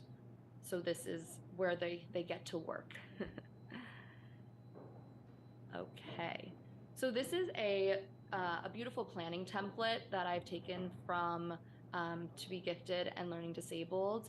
That was a nice layout for us to think about how we can go about creating a project-based learning experience for our 2E kids. And we want to really, this is a process that I would recommend you discussing with the staff, or you discussing potentially even with your child if you're homeschooling. This is the process, and it breaks it down into 3 different aspects, and thinking about what is the problem that you want to start with, and then how can you turn it into a question and then create a driving question from it, and what would the purpose be? Who would the authentic audience be for? And then looking at how you can identify some of these the roles and the talents, and how those are interchangeable a little bit. So thinking about who you're working with and what talents the students already have, and what roles and groupings that you can put in the students in depending on the project that you're working on. And then finally looking at if you want to integrate curriculum and targeted skills that might align with your project-based learning. So we're going to dive into intercession, and then we're going to apply how to create a project-based learning experience, this template, to our intercession. And then I'm going to share a little bit about how we approach the type 1, type 2, and type 3s. How are we doing so far in person and online? Thumbs up? Good. Okay, just checking in. Okay, here we go. So let's define intercession for us. This is an immersive project-based learning experience that it typically has a special focus, and we're really focusing on that depth and collaboration aspect.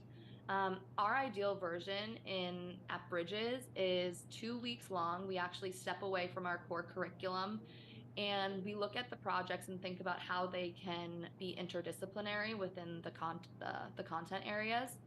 And we call our division, it's Phoenix, it's 4th through 6th graders. We are all together and we integrate the 4th through 6th graders and regroup just based on a few different aspects that I'll call intentional grouping, and I'll share with you in just a moment. And typically they'll spend Monday through Friday, the whole day, working on these longer term projects for a whole 2 weeks. So they're really building up that stamina and sustaining their endurance to be able to create that final product. And the organization for our product, or for our intersession rather, is that day 1 we do an introduction, we do a field trip, some experiential activities in the classroom potentially. You bring in a guest speaker, you think about how can the kids buy in from the get-go to get them intrigued and motivated to want to participate.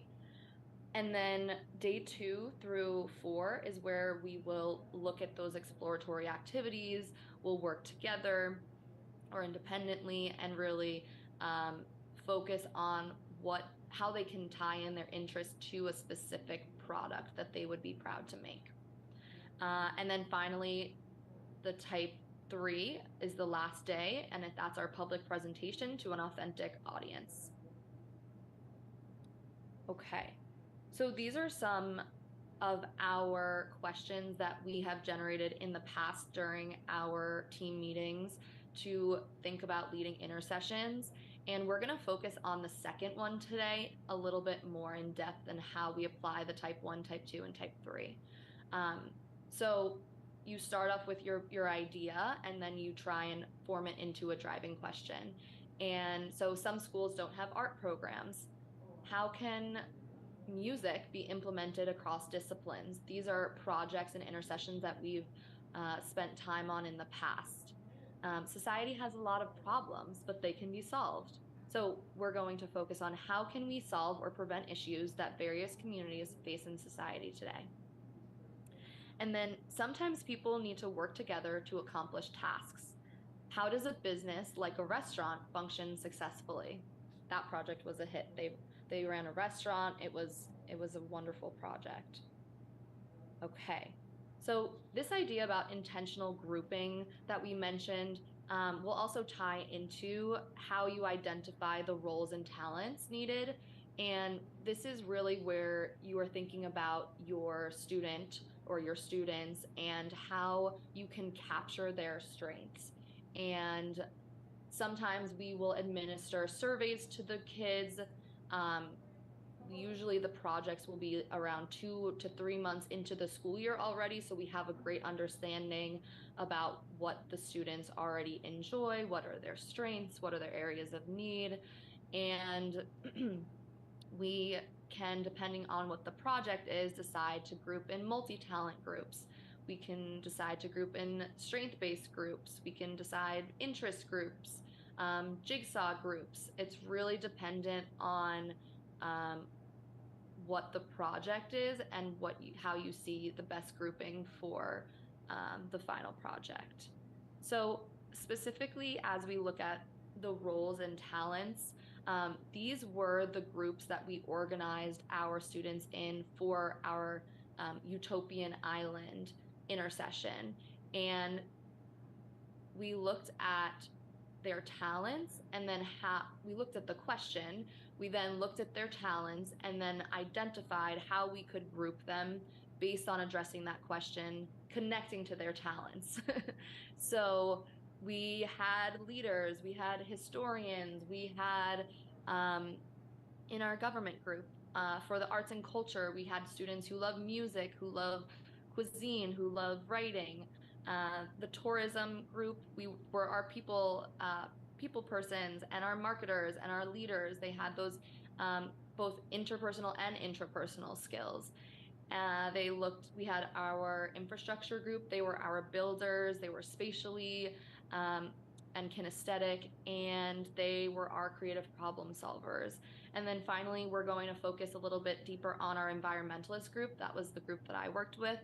And they were our naturalists, our learned experts, our innovators, and some of our builders as well. So how can you align these projects with curriculum? This really can go from project to project. These were just some targeted skills that we could address based on the project that we were working on. And I will make my slides available for anyone that would like them. Okay, so let's dive into our intercession. This was our example, the utopian island. How can we solve or prevent issues that various communities face today in society? So something about this intercession that was so unique was that it wasn't just all of these separate groups working on a project in their own space. It was a project that needed so much collaboration between groups as we were effectively trying to solve and prevent what communities were facing in society. So how could we, if you see the picture on the top right, that was actually all of the proposals that went between groups and cross collaboration to get decisions made, to negotiate different aspects of the project. And so it was a really amazing cross collaboration between all of the groups, and it wasn't really isolated. So we all were contributing to this final piece. So this was our kickoff. This was our kickoff to our 2-week intercession, and it really got the kids excited and motivated. And we had a model UN representative who was entrusting the Phoenix students with an uninhabited island. And they would have to develop a model for the utopian society within 100 years. So he came in, he gave this amazing speech, and then it creates the excitement, the draw, the buy-in, and the students then were handed this folder that included a dossier of with the island map, with the climate, with the locations of plants and animals. And after they had received this briefing, we had already grouped them into their assigned groups based on a survey. And we kicked it off with our nature group, our environmentalist group. And I organized a field trip for us to go to a local nature trail. And they have a wonderful tour with tree people. And we looked at forest restoration and maintenance. We did some hikes together. We learned about some risks posed by climate change, the overuse of wild spaces, and overdevelopment. So then we continued the conversation in the classroom, thinking about who can we invite into the classroom. So we brought in some guest speakers and had opportunities for the students to interview those guest speakers, and then we got to work. So this was where we have the type 2 aspect, and that's the featured group is the environmental and energy group. We came into the classroom with our guiding question a little bit more refined than the big guiding question. And it says, what are today's biggest problems within our environment? So we had to study a little bit more about the innovation related to environment. And these were just some areas that we focused on. Students spent time watching videos, reading articles, and sparking curiosity and intrigue in both independent and collaborative development. So we looked at a lot of those, skill building that are authentically integrated because, especially the executive functioning pieces, because they're either working on a piece of the puzzle or they're looking at working with others and how can they address the big question, knowing when the finite, like the end presentation is. And day to day, I would say a lot of our students need checklists for thinking about what's on their to-do list. In the beginning of the 45-minute period, I would have a debrief with the whole group and say, where are we at? what is on the agenda for today? What are some of our goals for today? And it's based on the students' needs and how they work and how they organize their own, their projects. How can I scaffold and support them to meet that goal? So it might be chunking the instructions for them. It might look a little different, like I check in with them more frequently to make sure that they're on task. Or I work one-on-one with them. Those are some of the embedded pieces that I, when I'm in a small 9-person classroom, can offer my students. And then finally, we have the type 3. We created a commission. So this was something that was that authentic end piece. We designed it and we called it the Commission, Design, and Innovation for Utopian Societies. So that was really where the students were able to present their final product in an authentic context. And these are some visuals to depict that, where we had some national parks, we have informational pieces, we have trifolds, we have models. It was a beautiful site. What else did we say? There was, students highlighted the need for marine preserves, fishing practices, so it was a wide variety, but the really important aspect of the type 3 is that we have it for an authentic audience. How are we doing in terms of intercession? I only have a little bit of time, and then I want to have an opportunity for you guys to think about project-based learning in your contexts. So do we have any questions or comments or thoughts at this moment? I just have a quick question. Sure. I might have missed it. What was the audience they were presenting to? Like, who came for them to present to? So we decided within the Bridges staff that we created this mock commission of, it's the Commission of Design and Innovation. So we kind of picked a panel of people who they would present to. Does that answer? Yes, thank you. Okay, yeah, absolutely. Okay, so moving along, I want to share the benefits here, and I've decided to break it up into 3 pieces. So thinking about bridging the strengths and passions to authentic problems. This is such a big aspect when you're thinking about finding that connection and seeing the students for what they can do versus what they can't, and cultivating that collaboration and those integrated life skills like the executive functioning pieces, the social, the academic, and really working like a puzzle piece and making it so that we can support them to fit together. And the last aspect is that unleashing the creativity, the curiosity, and innovation, seeing something from the beginning to the end, and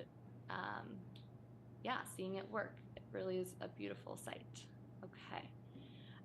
So since we have a little bit of time here, we have 5 minutes, I want to come back to how we can take action, and you all can think about, in your context, what is a problem that maybe your child, a student, or your campus may be facing? And I'd love for us to just think about this specific prompt first, and then I'm going to share these with you so that you can think about how to translate it into a driving question, think about the roles and so on. And maybe if you had that question or that problem, what would a type 1 look like? So why don't we take a little bit, like the last 5 minutes here to think about this, and then if we have a moment to share, we can do that as well. The last thing I want to mention is just the 3 texts that I used, and just share these with you. The To Be Gifted and Learning Disabled, and Enrichment Clusters, a practical plan for real-world student-driven learning, and finally Education of Gifted and Talented. Those are 3 strong texts that influence this product here. Oh, I don't blame you. Okay. So why don't we go ahead and think about a problem or a problem on your campus and students may be facing today. And if we want to share some ideas, we can go ahead and do that.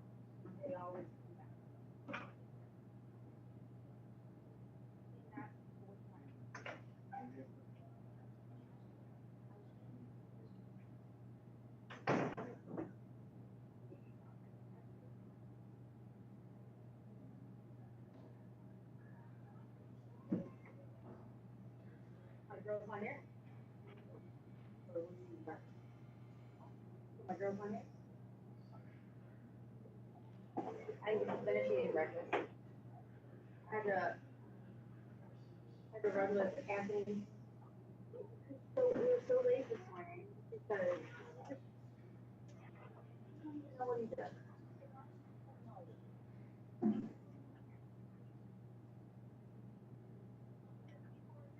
feel like sometimes he just looks like this. He's scared of me.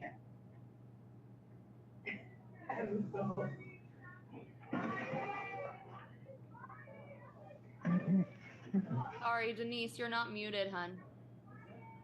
It takes forever to get ready. Huh? All right, let's come back together.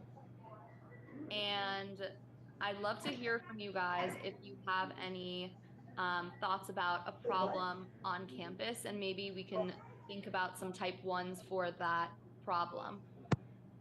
Is anybody interested in sharing? For the last couple of minutes here? Lisa? Jessica, can you hear us? I can hear you. Yes, I can hear you. Our entire row was thinking about AI and Chat GPT. Ooh, okay. But we hadn't gotten any farther than that, I don't think, right? Okay, so how is AI? We actually, started to think about AI within our community at Bridges a little bit. And I think we decided on a Shark Tank style project related to like more about entrepreneurs, and with AI technology, how would they want to create different innovations that different innovations that could impact or support twice exceptional learners. Actually, that was where we were headed. But I wonder, what are some type 1s that we can think of that would allow us to create a strong project?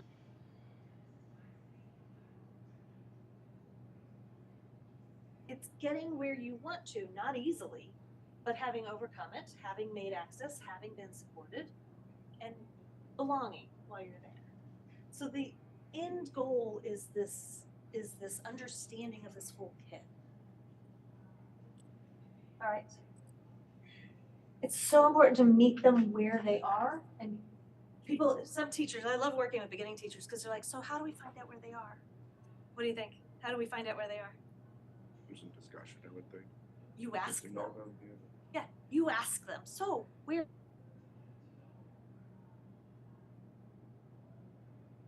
And chat about. So that's always a great idea. Anybody else want to share any last big questions or ideas at this time?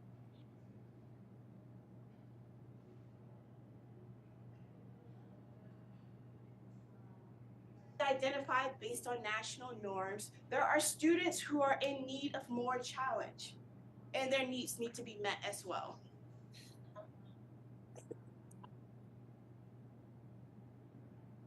So this is my call to action for all of you and anyone on Zoom. Go back to your districts.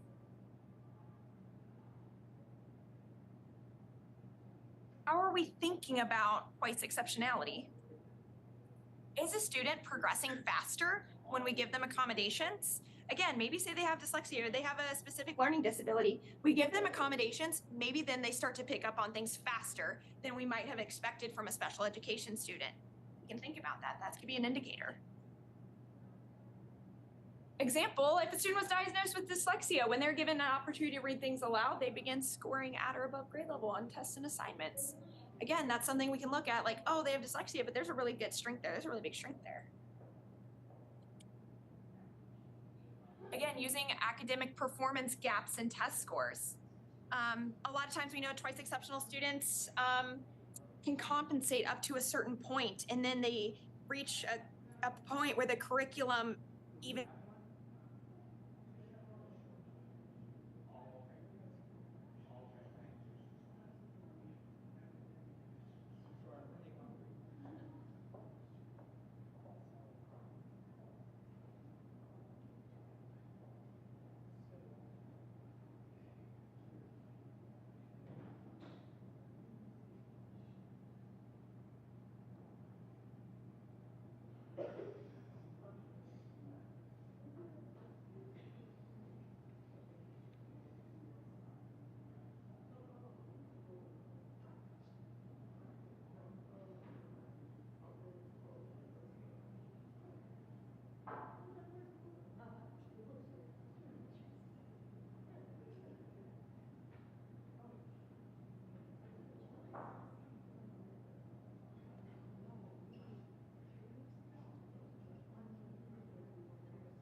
let me out.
The way that he's putting this out now. This is a very personal album. It's coming out next month. He's won an Emmy. He's won.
Taking too long to choose. Don't take that long to choose.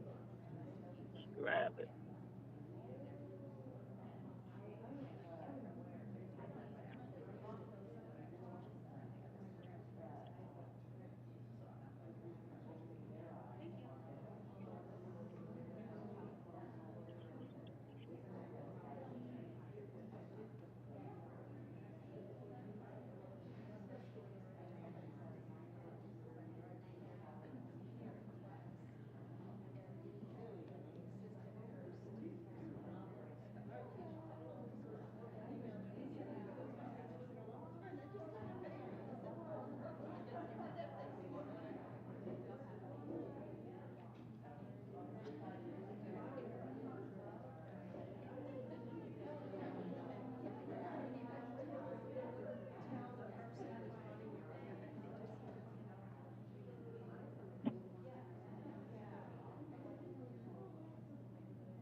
How do we know which room we are supposed to be in? Does anybody know?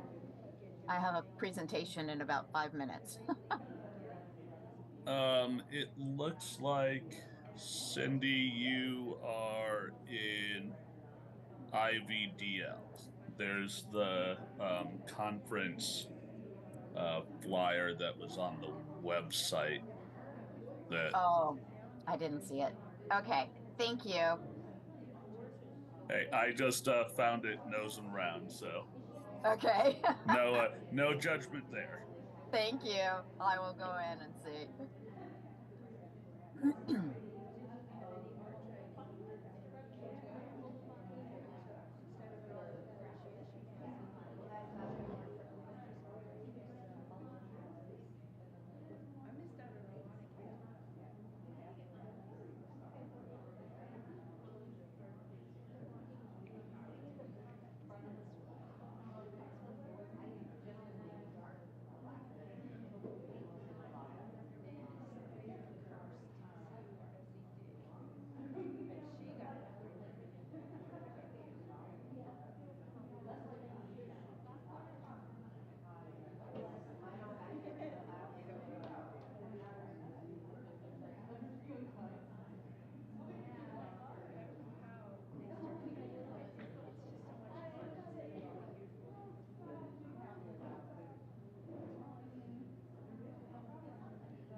Hello guys, please let me know if you have any questions or you need the help with rooms. I would be happy to assign you to one.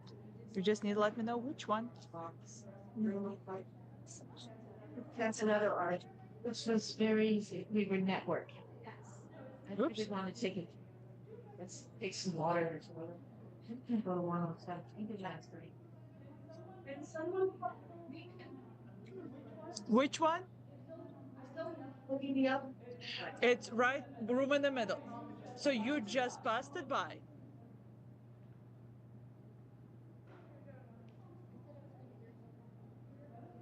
This is going to be pretty cool. Like, mind me? I just hit me, what you got? Smooth. Over. Tatiana, oh my God. That table, I left my stuff. That big chart and markers, is that okay? Come back downstairs. Thank you. Hi guys, do you need any help to get into the rooms?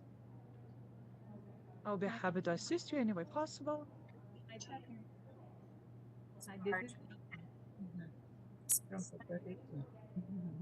So you can text me or chat me and tell me which room do you need to be.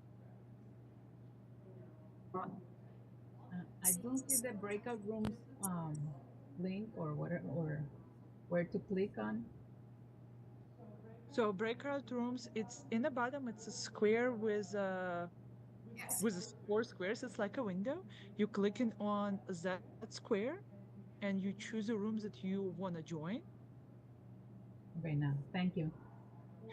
Or you can chat me, and I will be happy to assign you to a particular room that you want to. Can you tell me which room is the panel discussion? Panel discussion is 107. Okay, right now.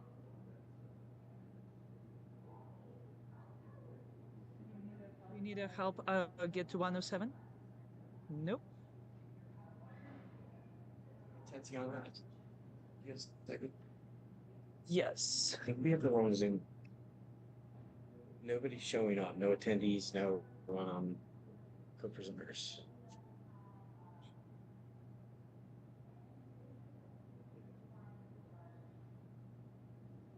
Let me see.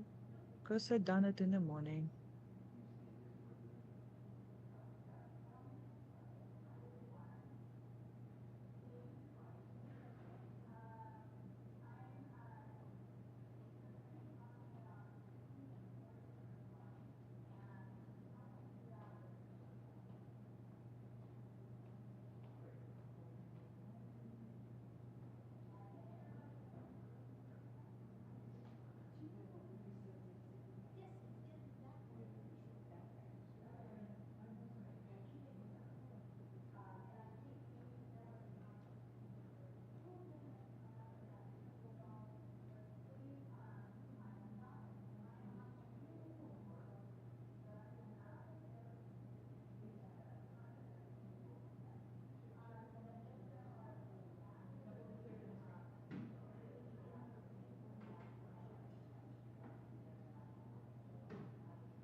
Just leave it as it is.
Forever. Like you don't believe me. So we work on this.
Okay, do they know they throw it all out?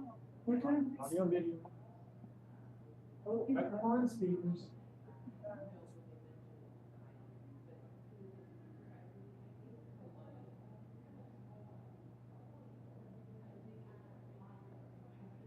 Oh, look at all this tools.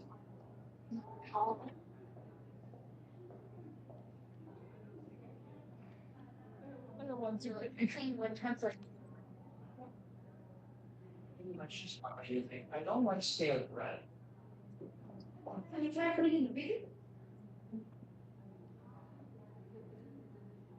Look at all this. This is so nice in here. Absolutely. They're gonna throw this all out. No, we're gonna go feed students. No, we're gonna go and tell the students that we know that it's food. Absolutely. Enjoy, guys.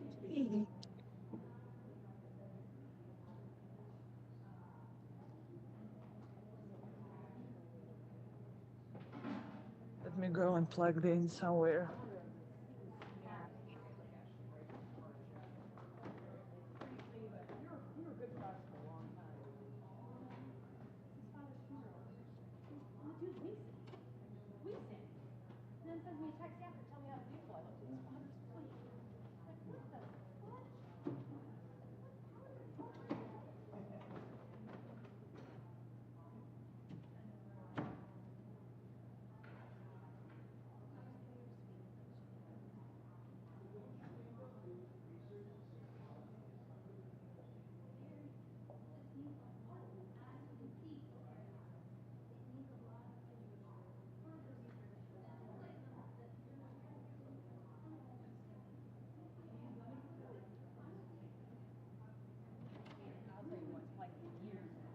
What have you been doing?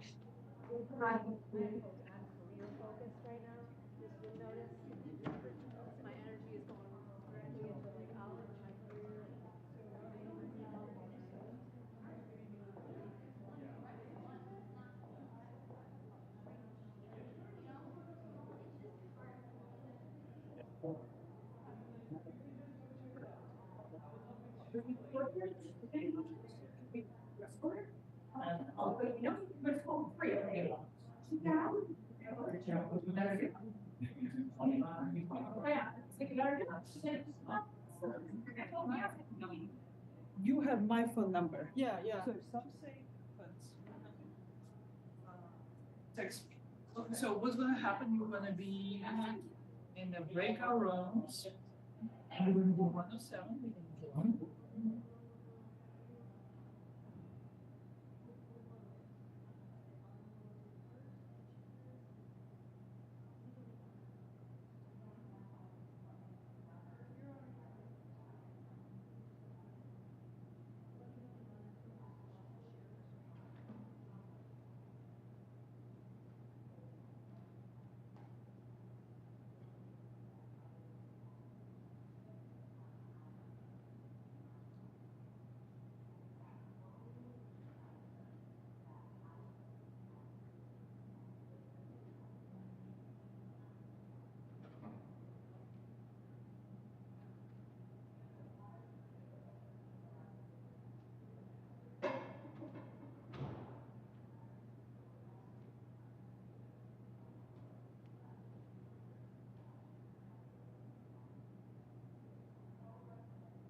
I love the picture of Claire.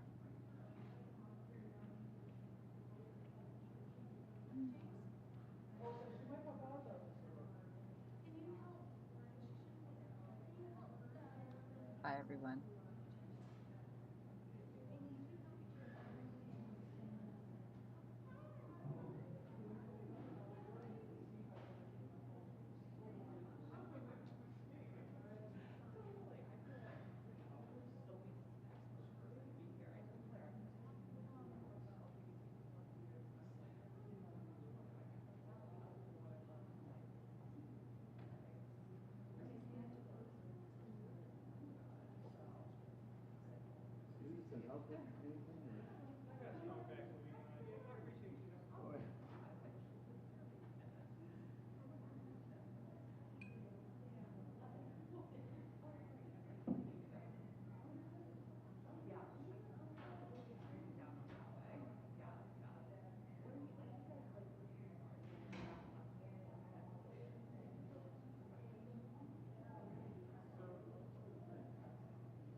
And that's the next session, I guess.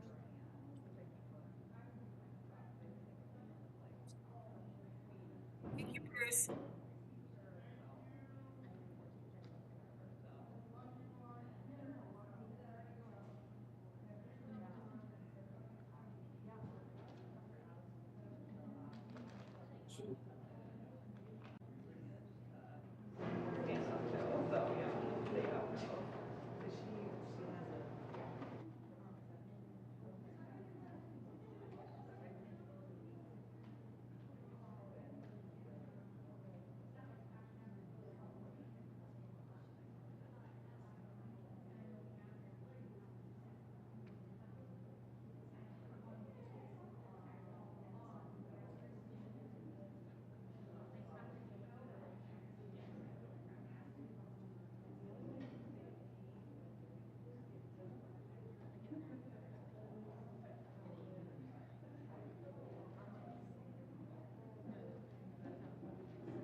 Claire. Hi, Claire.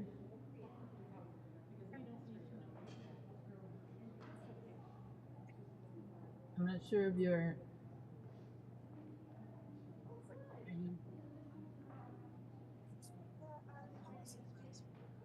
I just the breakout room's bottom.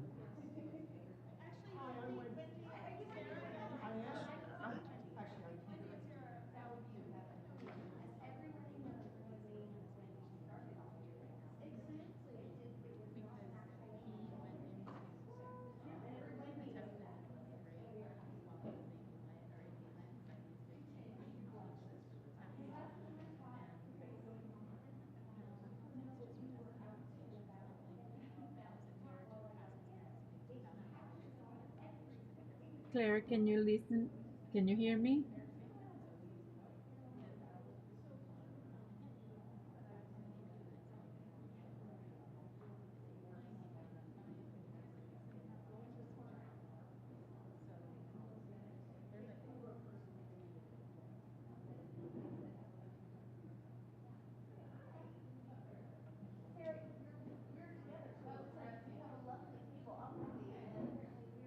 Y'all are not on a lovely table. Y'all are at those lovely chairs up there.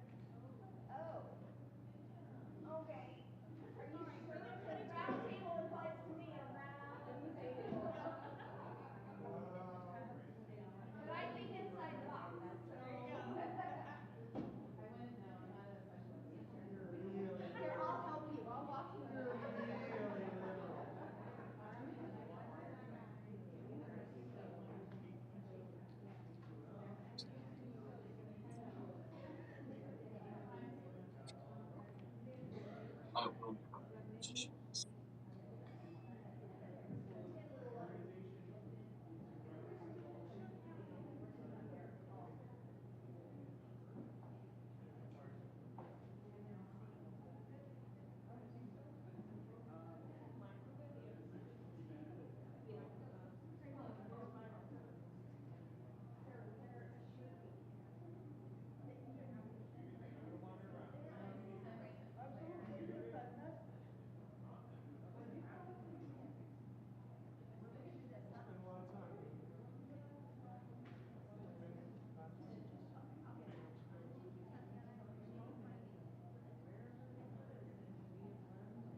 If you are here in the atrium for the round table, we would ask that you move forward so that you can be part of the discussion. Which was.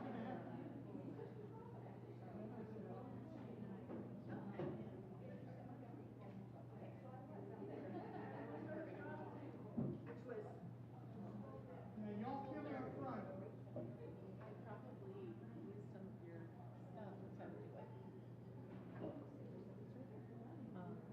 I sent it there. I probably used some of your stuff to finishing up the second. I was at Hopkins and I did the big picture and then I did this kind of huge picture set and just master by myself.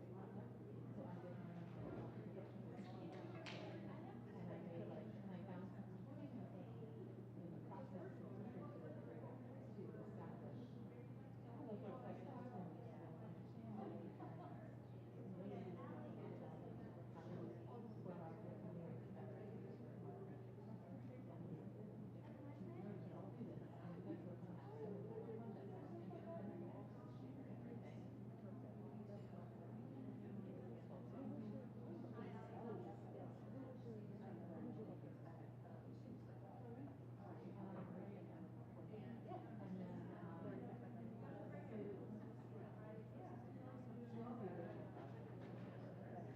But I know Lori, this original was special area. Yeah. But I have, I don't know, was the change Kira Brennan, so Jamie Trude? Okay, they got their doctorate at CalTech. Yeah, they should be a special doctorate. Yeah. They both worked with me to teach it, so they were just, we were in Maine and Virginia right before this. Okay. Yeah, so they were both, yeah. Yeah. But Jamie's now in Delaware, and Gina is actually in Florida. They both went to the Hopkins. I wrote, when I did the special I mostly had people who were like district level in different counties as opposed to like actual professors at Hopkins. Just turn our mics on. Didn't you hear that? Okay. But that's probably why I don't know any of it.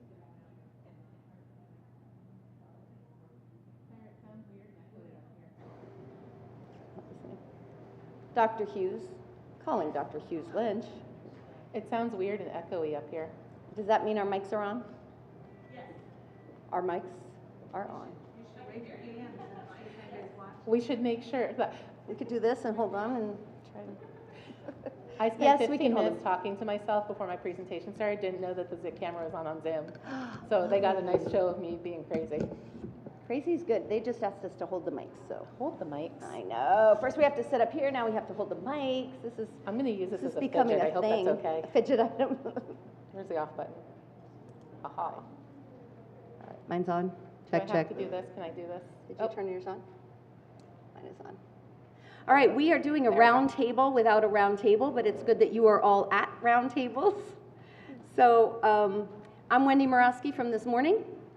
I'm Sarah Jackson from this afternoon. Yes, perfect. Look at how we balance. Love it. So we don't have an agenda. Our agenda is just to kind of facilitate and chat with you.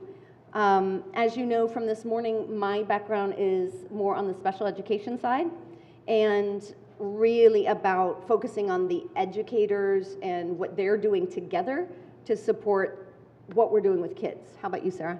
So I came up partially as a special education teacher, but really through our emotional disabilities program, and then I went right into Twice Exceptional, and I am now our Twice Exceptional instructional specialist at the district level. So where? Tell them where. I'm in Montgomery County, Maryland, which is right outside Washington, D.C., and I do and facilitate a lot of our training and programming for kids in the county, so I kind of have both the classroom side that I still do as well as the district and the professional learning side. Awesome. Good. Except my resume is only 3 pages long. Oh, mine's completely padded. It's like seven spaces between each line. No. All right, so what are some reasons you are all here other than there's really, great seating? For us anyway, we have little lovely seats. Could you start us? Thank you. And would you start by telling us your name and where you're from? Oh, awesome. Jodell. All right, good. And I came to this one because I teach at Menlo Park, which is an open concept school for gifted education. Co-teaching is essential. Nice, it is. That's great. New strategies are always great. How is it working for you guys at Jodell? And what grade level is it? Our school, we are K-8. Okay. I teach on a board with strictly 6 to 8. I teach science. There's 2 science teachers, 2 humanities, 2 math teachers, and we're new to the floor this year, so we're at the emerging stages of co-teaching. I will always overtake everything, so I am working very hard to like.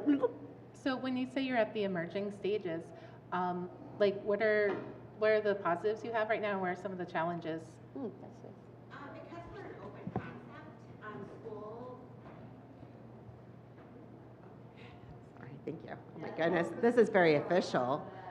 Oh, very official. Okay. Apparently, yeah. We're collaborating. So, there are positives. So all the teachers are, very knowledgeable on their content, very committed to providing well-rounded lessons. What we struggle, though, is different philosophies with blending discipline, classroom management, just setting expectations that are consistent across the floor. So it's a lot of just like beginning first year working with each other, getting to kind of know each other and figure out each other's pressure points and how to move around that. And have you guys had like explicit conversations? Because I know when I was co-teaching, that was a huge part of it. And I sometimes personally, I felt like a chameleon because I had to change with each of my co-teachers across the day but I also found it was important to start with like, this is what's really important to me, and this is something I can't give on. But then what does it look like for you? And then kind of finding those pieces in between. So yeah, definitely. We have meetings, we've had explicit conversations and stuff, and it's just that we're all very introverted. So I have no idea how to handle that. So you have a floor full of introverts, and it can get challenging, and to respect, each other's. We all have different opinions, which is good, but we also avoid, conflict management. Yes. Okay, so yeah, that's exactly it. One tool that I can suggest, and we can give some resources for you as well, is I have a form called the SHARE worksheet, and it's been used lots and lots of places, SHARE, just like I said, but it stands for sharing hopes, attitudes, responsibilities, and expectations. And the first part of it asks questions like, what do you want a co-taught relationship to look like? What expectations do you have for you? What expectations would you have for a partner? What kind of responsibilities would you be willing to keep or let go? And so that's the front part. But my favorite part is the back, because that's about pet peeves. And so then it's like, okay, what do you do classroom management? What about noise? What about materials? All of the specifics that we talk, our philosophy. Philosophy is lovely, but that's very esoteric, right? And we can all say, oh, we all agree on kids. But ultimately, I want to know that if a kid doesn't have a pencil, do you give it to him? Or do you say, it's up to you, kid? Because that's where we're going to start fighting.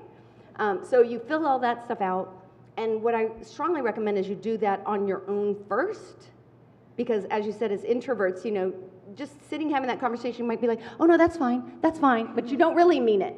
Right. So you fill it out, and then if you and your partner agree, you really don't have to talk about things. It's where you disagreed that you start to figure out where to compromise. So that's going to be available on the 2Teach website, and it's www.2teachllc.com. So 2teachllc.com. On that website is the SHARE worksheet. There's also a lesson plan template for co-teachers. There's a lesson plan database that shows different examples of elementary co-taught lessons, secondary, articles on how to co-plan. Like, there's a bunch of resources that you might find available there. But the SHARE worksheet sounds like a good one for emerging. The SHARE worksheet you put out a while ago, I think? Yeah, it's been published since 2012. And in multiple books and multiple, that sounds really familiar, because I used it when I first started Mm-hmm. co-teaching, because I went from self-contained classroom where it was me to having to be a co-teacher. And I'm not an introvert, but I had to, I was walking into somebody else's classroom. They taught that class 5 times a day. I taught it once a day. So yeah, and it was a very helpful worksheet. I didn't actually fill anything out because I don't like to write things down like that, but it was a good guiding questions thing for sure. Yeah, writing it felt like homework, and I don't do homework. So. That's fine, but using it as a tool to start that conversation. But even that conversation, we talk about parity for co-teaching, and that we're supposed to feel like equals, but like you said, Sarah, if you're in there 5 times and I'm only in with you 1 period, I think unfortunately we do feel like visitors. And then we become that assistant or subservient because it's your room, it's the way you do things, and yet the conversation we want to have is how in that hour, whether it's elementary or secondary, how can we feel like it's ours during that time? And that's really a difficult thing. What have you done? I think one thing that I did was I participated a lot more in planning because when I came in, a lot of the culture was that the co-teacher was coming in, looking at the lesson plan, almost like a substitute, you're just like, okay, go. But when I started making the time, and really we as a special ed department started pushing to make the time for some of the co-planning to happen, I had a voice in what was happening, and that also let them see where my strengths were, because I was an English teacher, I was self-contained, so I taught all of the grade levels. So then I'm coming up into the high school and I'm coming up into that classroom, but I do have experience as actually being an English teacher. And so it was a conversation with my co-teachers is like, this is amazing. I hadn't thought of that before. You're actually an English teacher. You're an actual teacher, right. You can teach. And then she apologized for saying it. I'm like, no, I always like being justified as a real human. Yeah. But it was a really great conversation, because then when I couldn't make planning meetings, it became, well, let's make sure we make room for Sarah. Let's make sure. And then it went from just Sarah, who's mouthy and pushy, to, well, don't forget about my other two co-teachers who are in the on-level classes, or here and here. And then as a department, as an English department, it was a lot of specifically trying to make room for our co-teachers. And then the other part of that ownership really came down to, it became our class. And my co-teachers, I was very lucky. I had amazing co-teachers who were very, very specific with the students, that like, this is our class. It's not my class, it's not her class, it's our class. And so if I said something and the kids would go play, you know, mommy, daddy, my co-teachers were great about saying, I'm pretty sure Ms. Jackson already answered that question for you. And so it didn't become that kind of embattlement sometimes of like, well, I said one thing and they said the other. And that really, I think, helped too. Recently, I was working with the school district, and the teachers told me, when they introduced us, I was introduced as a math teacher, not the special ed teacher, not the gifted teacher. I'm like right with everybody. And that tiny little thing, the fact that the math department chair said that to the parents, it was just so much. But I want to come back to the co-planning, because that is such a big part. And if you all remember this morning when we were talking about universal design for learning, and I showed the chart that had UDL and differentiation. And differentiation is where we're thinking specifically about a student, their needs, and we're planning for that student. But if you recall, UDL it says we're planning for the margins. And that's why I think someone who is really excellent at thinking about twice exceptional learners is the perfect person to co-plan with, because they are thinking gifted and they're thinking struggling.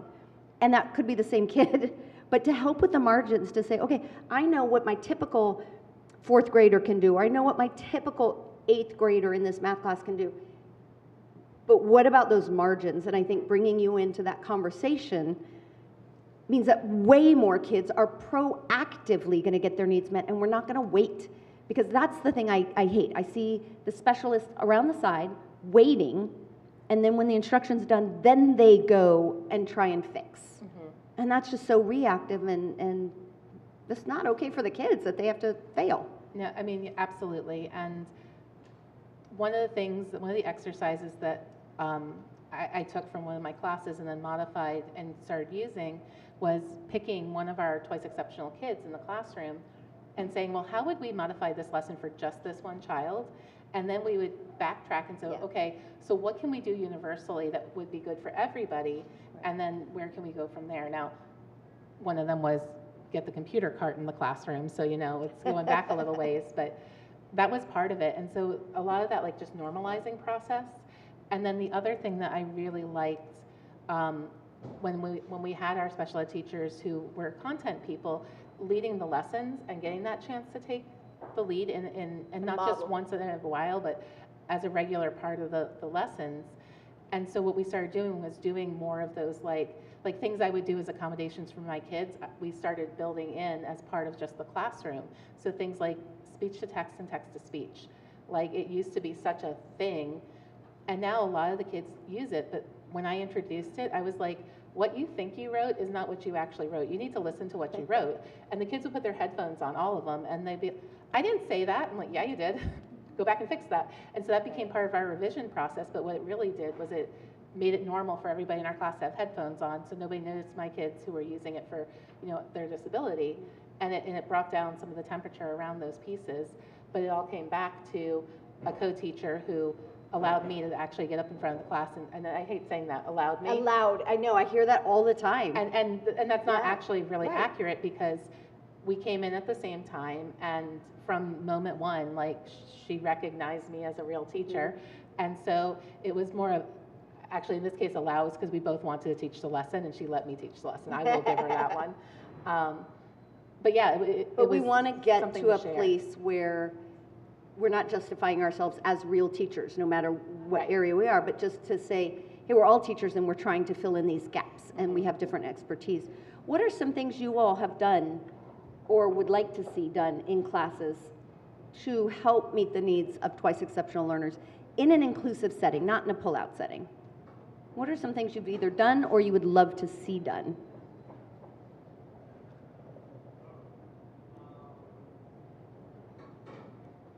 Maybe I'll just go hand the microphone to somebody and make them talk. We've got one right here. Good. Yeah, because we do have people who are streaming and they need to hear it as well. We were talking in a prior session about how wonderful it would be if all of education was strength-based and interest-based, and kids are accessing the curriculum through the lens of their strength and interest, and not just for 2E or just for gifted, but for everyone. So. Yeah, and I think that's why this morning when I was talking about having a philosophy of UDL, if a school, and I have worked with schools who do, where the teachers say this and mean it, sit where you want. I truly don't care. I'll walk into one of those schools, I'll see kids sitting on the windowsill or under the desk or, wherever, because, when I write, I don't sit at a desk. That's never me. I'm the one who's like this with the laptop, and that's how I'm cozy. And that's how I think. So if we did something like that and then said, I really don't care if you use speech to text, text to speech, because that's just part of our worlds these days.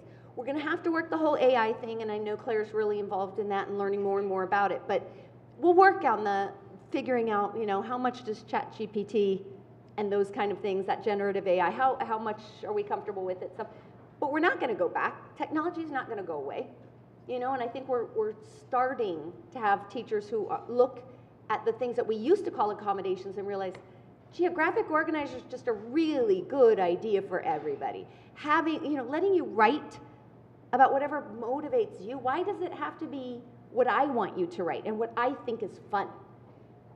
So I do think the more we get into that mindset, the more we'll have that strengths-based focus. And I do think that would be just perfect, like you said, not just for our students who are 2E, but all of our students, and that's what we need more of. Other thoughts?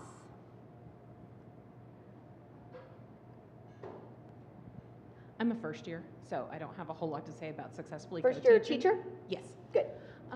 But one connection that I keep noticing in these sessions, my minor is urban education, and so I know a good bit about culturally and historically responsive education, and a lot of the strengths-based stuff, it seems very similar to me as far as how you design the lessons.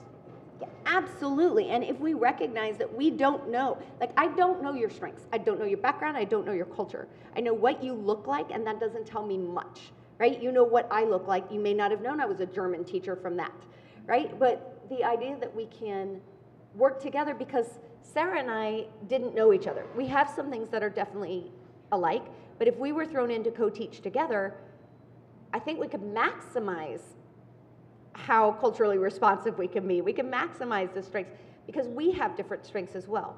But I think that goes back to what Sarah said in the beginning, is when we were talking about your group of introverts, is are we being explicit? Are we communicating? Are we actually intentionally talking about what do you bring to the table? What do I bring to the table? And how are we going to address kids who might be very different from us?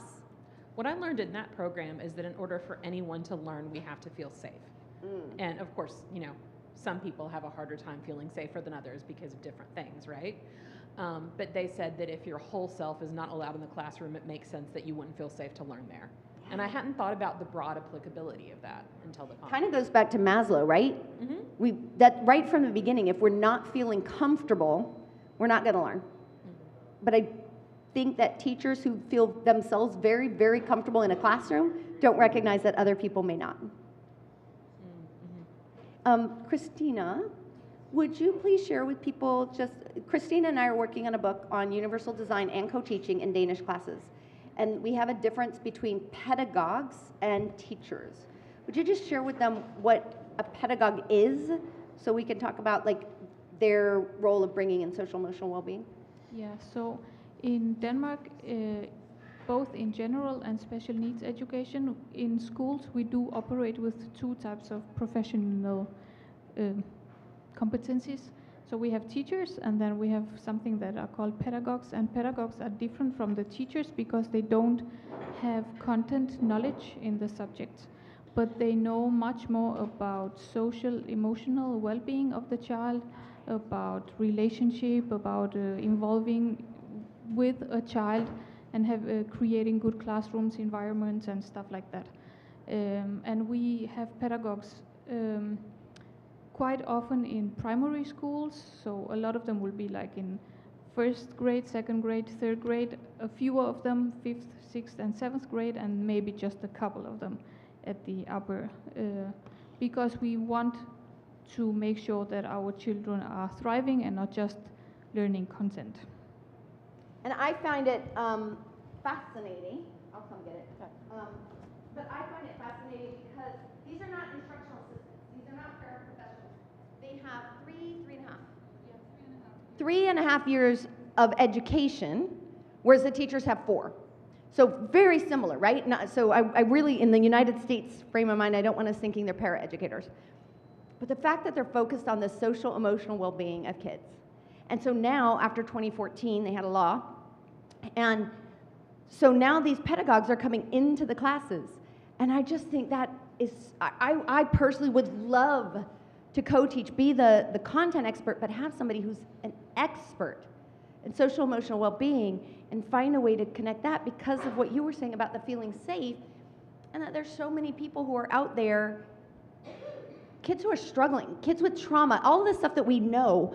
But if I had somebody who was able to say, hey, I'm still going to connect your content, but let me give you some of these social emotional ideas. And I mean, we can do that in special ed and gifted ed, but I just think it's such a cool idea. It sounds really cool. Yeah. I feel like sometimes the special educator does do that because we're supposed to know all things different and everything. And so sometimes we become the social emotional support and teacher as well.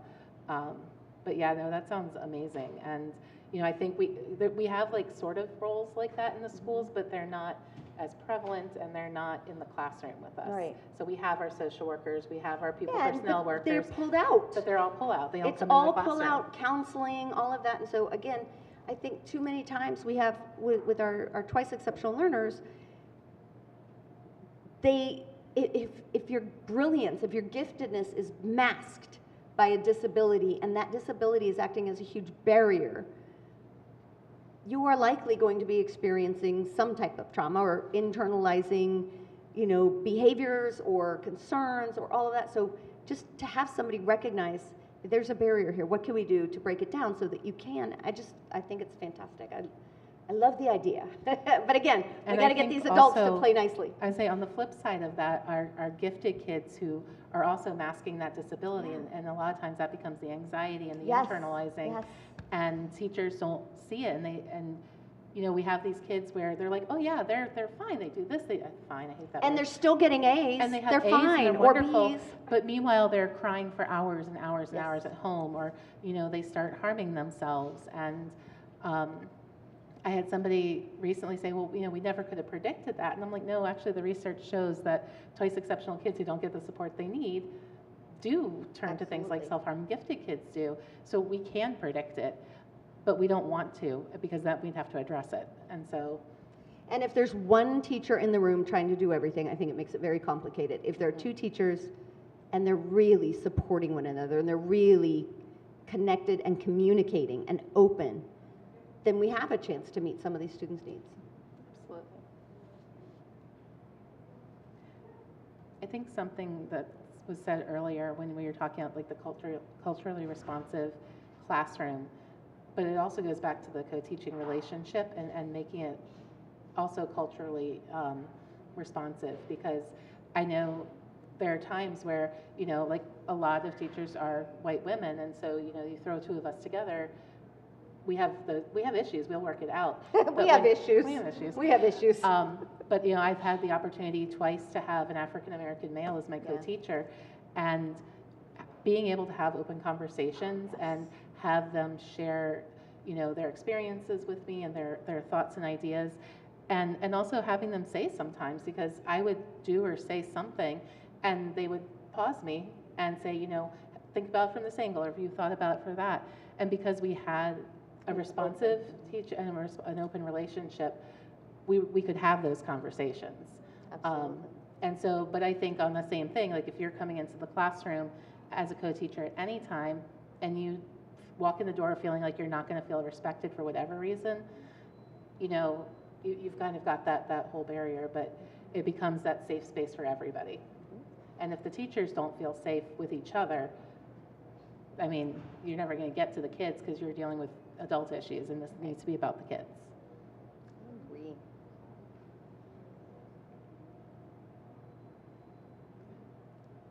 So I know one of the topics that was on the sheet was about specifically with like AP and IB courses. Oh, good. And I'm just curious, does anybody have co-teaching situations in those classrooms?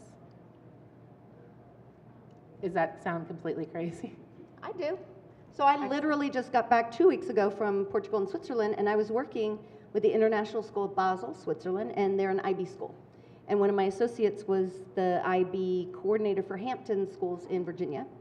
So we've worked on co-teaching, and I was literally there for the co-teaching.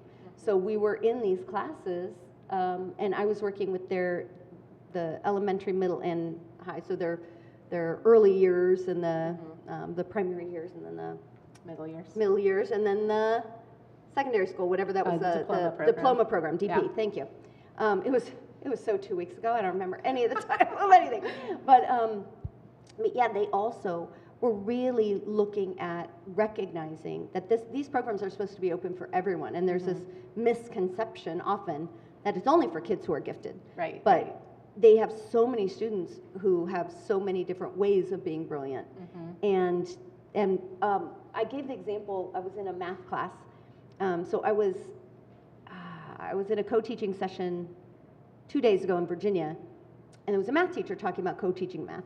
And she was talking about how we can try and set up things so that more kids feel like I'm willing to try. And the example that I had seen in Switzerland that I loved was these two co-teachers started off and they put up, it was secondary diploma program, and there were problems about graphing inequalities. I don't know, but they had this one graph, and then they said, you can come in and right away it was, do you want mild, medium, or spicy? And I thought that was so cute. And so you could choose. Every kid in the class was allowed to say, you know, which part of this program. I think the mild was like naming parts of the graph, and then medium was maybe solving, and then spicy was they also had to like articulate how they solved it or something, something like that. Every kid got to choose which one. They had a couple minutes to do it on their own, and then they got, hey, anybody who picked Ma, go over here. And it was a third, and a third. And they had not identified anybody to do it. And then they were able to talk about it, and then later they had stations going on. It was really a beautiful example of co-teaching at the IB program. I love hearing that. And one thing that we've done before to like normalize that sort of thing is say, like, sometimes you want the mild choice because you just came out of a difficult class and you just want your brain to like chill out for a second. It's not always that, you know, certain kids get the easy problems and certain kids get the hard problems, but it's like where you're at that day, not what you were labeled as 10 years ago. And them self-identifying and saying, yeah, today I just want an easy one, or I'm feeling kind of spicy. I think that one doesn't look that hard, and I'm going to take it. Absolutely. But yeah, and it was great because then they went and solved it collaboratively, shared with each other, and then were kind of prepared as they went around for the different stations. And they had each different levels of questions at each station. So even each station had different levels that kids could attack based off how they were feeling, the comfort level they were feeling, which I thought was really great. I like that for sure. I know one thing that I've ended up doing, I did get the opportunity to co-teach the AP language course one year. The stars aligned and I had enough kids taking AP Lang that I was allowed to co-teach it. Nice. And I do mean allowed because that's a money decision. But it was an amazing opportunity because when I actually got into the classroom, it wasn't the classroom itself as so much, it was actually managing what AP is or what they think they are. And also, and the biggest thing I've learned is like teaching teachers that the AP exams and the AP accommodations that College Board may or may not give don't dictate or drive the class. And having to experience that as a teacher makes it a lot easier for me to teach teachers how we can incorporate and how we can manage. It doesn't matter whether or not College Board gave you accommodations, you are legally entitled to the accommodations in your 504s and IEPs, and as the AP teacher, you have to do those. And I think if I hadn't had the experience of teaching it with a teacher, it was her first time having any kids with IEPs in her AP class. it was a learning experience for the both of us. And we had, luckily, an amazing group of kids who, you know, if we made a mistake, they were like, yeah, that did not work. And, Nice. And they would tell us straight out. Nice. And we would adjust from there. But it was a great experience, because I feel like that the biggest thing that I run into when I'm out and like working with our teachers is, especially in those two types of courses, they're so focused on the exam and that end piece. And trying to kind of work our way around, like, that's actually not the point of AP. Like that's great. Right, that's supposed to be the whole critical thinking, problem solving. We're not prepping for a creativity, test. We're prepping for life, Right. and getting them to understand that.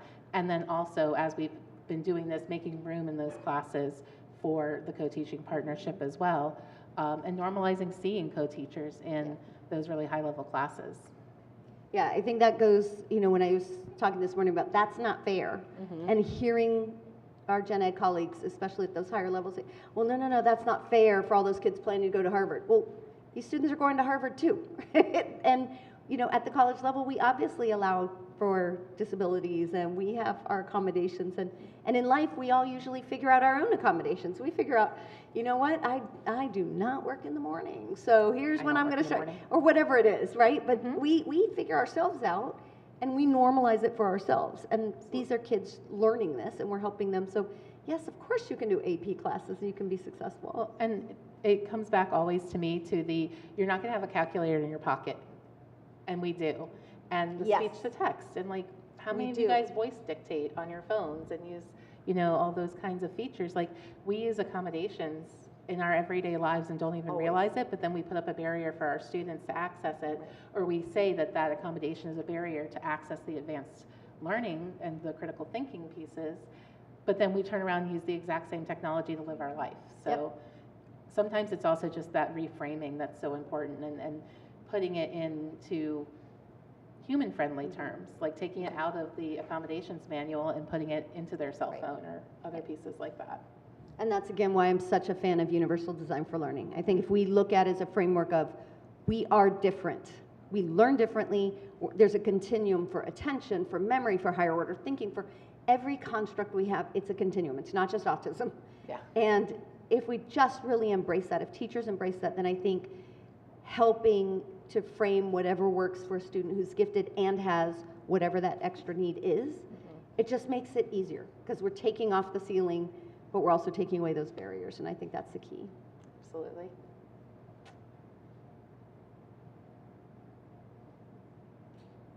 Thoughts from anyone else, or is it time? I have no idea what time it is. It's 2:45. I don't know what that means. So I'll just throw out one thing for thought until Claire tells us that what time we're supposed to be. Sorry. There's a, I think we have, sorry. So while Claire looks at her schedule, what I'm going to throw out is, and 5 more minutes. okay, and Bruce, I'm sure will correct me when I get this wrong, but we have a new law in Maryland about students who are dual enrolled and have IEPs. If the college is not meeting the IEP needs, whatsoever's on there, we as a school system are now required to provide those IEP supports for our kids. Did I get it right? At the university level, you mean? For our kids who are dual enrolled. So if they are a dual enrolled, yeah, so they are a high school or middle school, but Right. really high school student who's also dual enrolled at the college and they have an IEP. In the past, it was you get whatever the college gives you. Now it's you get whatever the college gives you from the college, and then whatever else you need, you get from the school. And I can tell you, there was a whole heap of schools that had heart attacks over that. I was very proud for my programs that was already part of what we did. But I think when we go back to this whole UDL thing, like colleges are on their way to getting it, but I think it's a great thing that now it's like part of our state law. It's actually in the Higher Education Act of 2008. Eight. We're in 2023. So UDL is not new. It's just that it's finally breaking through, to where we're going, oh, this is a really good idea. And the more we do, and if we could get all of our professors, not just, you know, those of us in education, but You know, get the Chem 101 teachers, get the geography, you know, intro to geography or whatever, to really understand, like, college is supposed to be about big ideas. Right. It's supposed to be about critical thinking. And again, not memorizing the textbook that the professor wrote and regurgitating. Unless I wrote it, in which case, please buy it and regurgitate it. Or Then it's showing up fine. on Then it's time. absolutely fine. But yeah, I think I think it's great that you guys are working collaboratively with the colleges for that. And I feel like, at least for our county, because as I've said before, like, we're a huge county. We have a lot of resources, a lot of money. We can do things even though we don't have enough money for anything. But because we have some of those things, we've had the opportunity to kind of try it. But I love that, like, the state is finally catching up, and so now it's kind of forcing the hand of other districts to catch up with us too. Yeah. Oh, that's great. Are there any other final thoughts from our round table? Hasn't been as much a discussion as it has been us pontificating, but that's okay too. It's hard to have a Pontificate. it's hard to have a roundtable discussion when they're all so far away. Yes. It's very bright up there. Is it bright up here? We're at round tables. You guys are at round tables, yes. Well, then say We have a something. round table here, yeah. We're having a discussion. Oh, good. We're just not sharing it with us. They're not being inclusive in their conversation. I know. I'm feeling excluded. How about you? I am. Yeah. We have to reach out to my special educator, Claire, and have her work on their social skills. We'll build it in. We'll teach some social skills to the whole class. When you're Last minute, what are some last thoughts on, because y'all are both experts at sort of inclusive, on the ground, in the classroom, real world circumstances. So what would you say is an example of someone that you've seen that has been extremely successful for a twice exceptional kid? What have they done? So one of my students that I like to use as an example, I last tested him to help him get accommodations for a college board in his junior year, and he was reading independently at about a 4th grade level. And the reason we were testing him is because he was about to take the AP Literature exam and he needed accommodations. And since then, my 6-foot-something tall football player student just started at UMBC in their pharmacology PhD program. And so he has made it from all of that, and I do keep in touch with him regularly, and sometimes he comes out and speaks to other teachers in our district, but so cool. He's working on his PhD right now, and he has not magically learned to read at a higher level, but he's amazing using his accommodations, asking for accommodations, and he's just an awesome kid in general. That's awesome. I love that. When you first asked, I was like, I can't think I'd get him. And now I've got a couple ideas, but one is one of my best friends, another Wendy, because we collect Wendy's apparently here, Wendy Lochner, and her brother had pretty severe dyslexia, really had a problem reading, and so she or their mother would read, all this stuff, and but brilliant, brilliant, brilliant. Now is a doctor, a surgeon, chair of department, and still had his mother read to him all through college. But he had a couple teachers that collaborated and co-taught. So now we actually have a letter that we share in our training that a professor wrote the mother, a professor in college wrote to mother saying, hey, I just found out that my student, your son, doesn't read at all. I had no idea.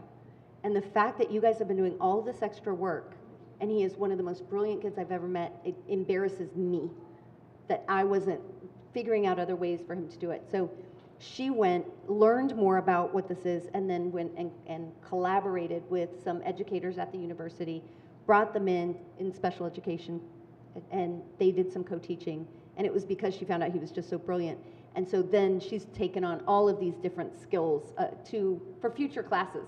And she wrote the mom and said, because of your son, I went out, I learned more. Now I'm co-teaching all of my pre-med classes, and I'm doing all this because of him. And that was kind of, I mean, who writes a mom No, from but the college level, and that, so bless we the still, we mothers show of that. twice exceptional that- kids. what? I say Yeah. bless the mothers of twice exceptional yeah. kids, because mine's still, I mean, called me on the way here. I'm sure I have a presentation she's going to call me about again. Like, I would not have gotten through any of my master's programs. She made me take 2 years off from my last one before I can apply for the EDD program, because she's like, I don't have it in me. You got to give me some time. But bless all the mothers of twice exceptional kids, because when they're successful, they're usually it's the parents who are the backbone. Yeah, and that's why we share this letter in the presentations we do together, because she was like, I mean, this was written to my mom from a professor, and it was just like, wow, that's so cool. And wouldn't it be awesome if moms didn't have to do all the work they do, or parents didn't, and the professors were actually, or the teachers were actually recognizing those needs and building in the scaffolds in the class. That would be amazing. That's what we want. That's what we want. This has been lovely. Go eat some brownies. Are there any more vintage brownies? From the famous Prestige Bakery. Woo! Where they live. So, Can we turn off our mics now? unfortunately, Turning off our mics. catering, who has been amazing and wonderful, just took away the water. I'm only here for the water. I'm here for that cookie. All right, cheers. Hi. Hi. All right, we just acknowledged ourselves. Thank you, thank you. I'm gonna fall off this one.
Does that work for you, Wendy? Yes. Sorry, my bad. Which side would you like?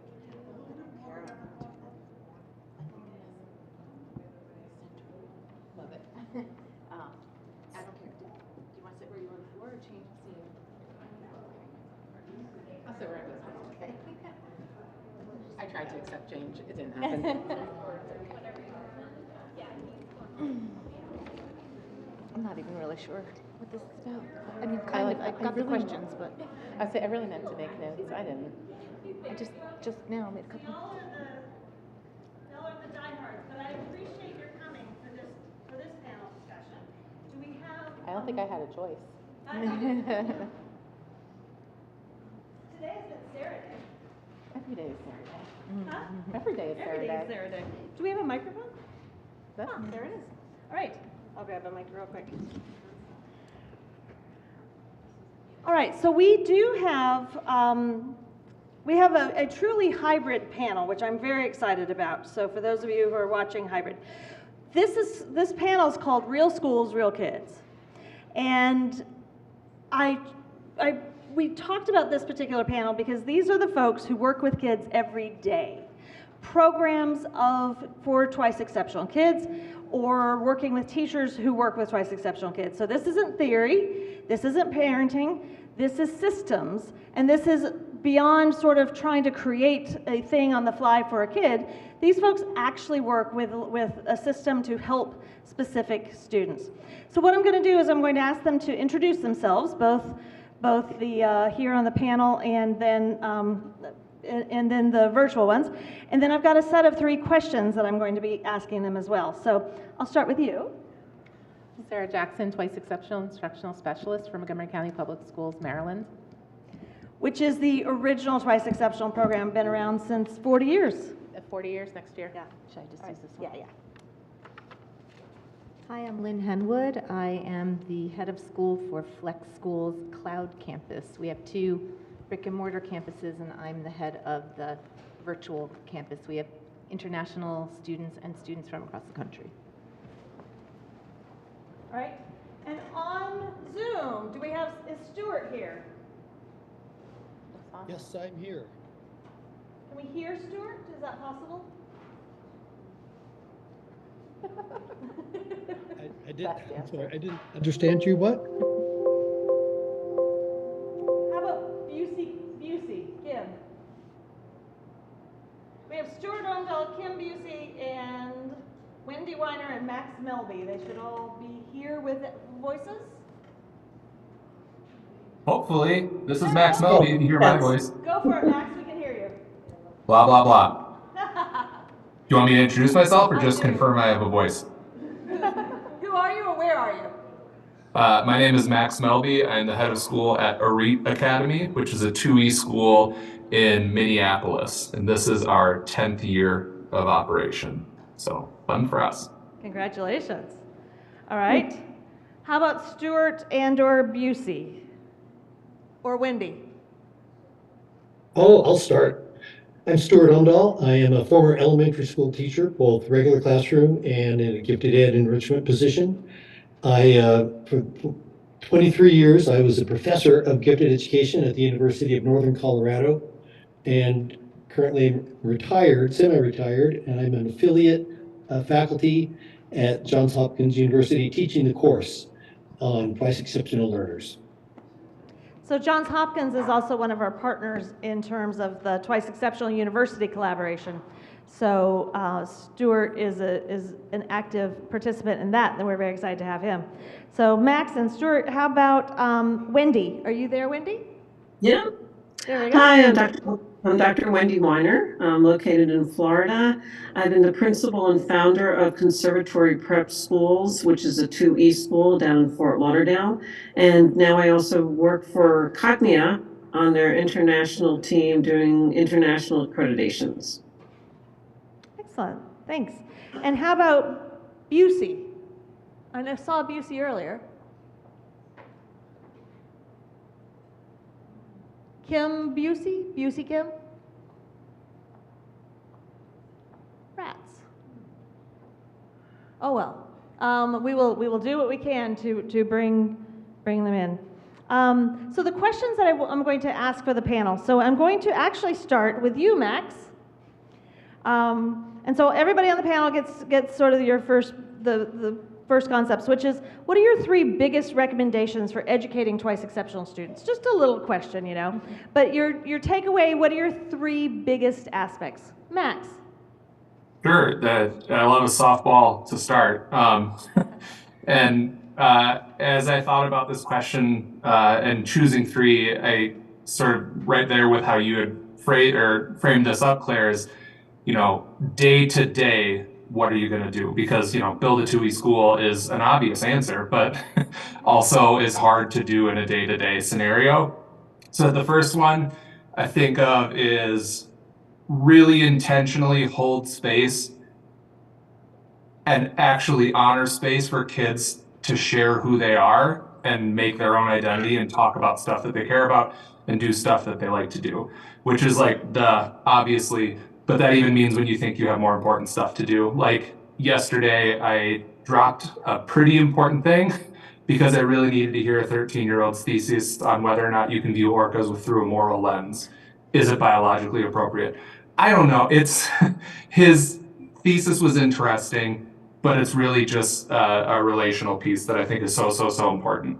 My second one is kind of like the colder version of that, where if my first one is let them tell you who they are, my second one is practice getting to know a learning profile using what kind of documentation and references you can. So that means even if you're a classroom teacher, I hope you can read a neuropsych. I hope that you can pick out, you know, determine some meaning, make some assumptions from those scores and what that neuropsych eval says. And that's not for the sake of classification or obviously diagnostics, it's not your job, but to better frame up how you're interpreting this student, who they are and their behavior. And then my last one is that you got to have a support network. As an individual, how do you keep yourself emotionally healthy, mentally healthy? And that could be at home, you know, what's your setup at home? But it could also be like with your staff. How do you rely on each other and how do you lift each other up? Because it's not easy to be an educator of any sort. I guess I can speak mostly to being a 2E educator though, and know what that difficulty can feel like or what that complexity can feel like. And it takes a lot of time and effort to do that. So maybe it's the wrong thing to pull focus off of the students, but you gotta be your best self if you're gonna help them, or at least be a self that's working on yourself. Those are my 3. Thank you, Max. That is definitely food for thought. All right, so Wendy, I'm gonna ask you to follow up on that. Do you have anything else different or to add or to elaborate on that? Because, you know, Max, we like Wendy's around here.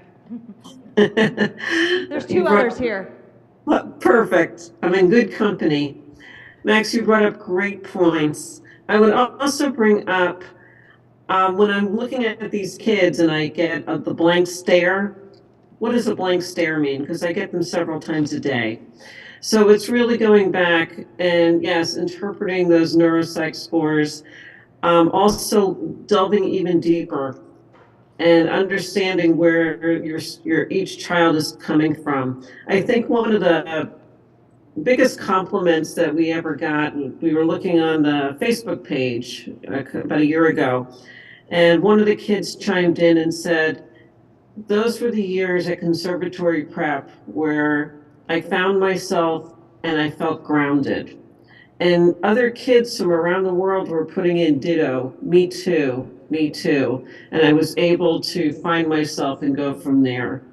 And I think that that was really important. The other things that we found were extremely important was to listen to them and to focus on their strengths to bring up their weaknesses. And when we did that, all of a sudden the things that were becoming difficult to them, where they might have felt overwhelmed, not as bad, because some of these kids were so used to being told, they're wrong, I don't understand why you can't do it, you're lazy. And then, when we started figuring things out and we just focused on what they can do right in the beginning instead of what they can do wrong, that made a huge difference in a turnaround with them.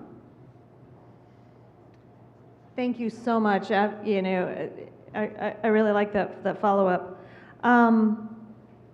Lynn, what do you think? All right, we're running out of great things to say. You both brought up such great points, Wendy and Max. I definitely love that Max brought up a support system for the adults because, yes, we do focus, we spill our hearts and souls out every day to these students, and we need support of each other. And I've heard my staff say that if we didn't have, and we're a virtual school, so we have to intentionally find space to support each other. But it is a hard job. It's rewarding, but it's a hard job, and without knowing that we have each other to support, it would not be possible. So that was a great point, Max, just kind of piggybacking on that. Also, I really feel like we all need to truly understand, as Ross Green says, that students do well when they can, meaning if they are kind of what we would say is acting in a way that's unexpected, just to empathize with them, try to figure out what is the root, what is causing the behavior. They don't want to feel that way, and just if as their instructors we can really understand that they are trying, and if it's not working, there's something more that we need to do to support them.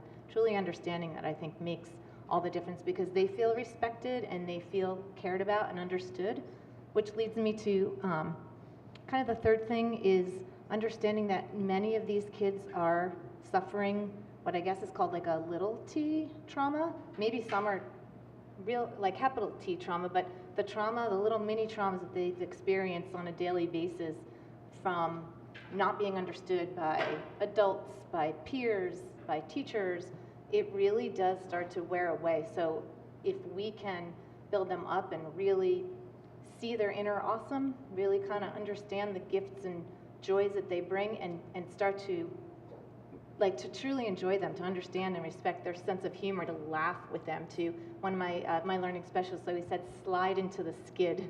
So like if a student comes up with something really out there where maybe if they came up with it in front of certain adults, they'd be like, oh my God, but if we kind of laugh it off and move on, I think that helps. Stuart, if you want to elaborate on that or start talking about any joys and challenges that you've had working with twice exceptional kids as well, that'd be great to hear from you.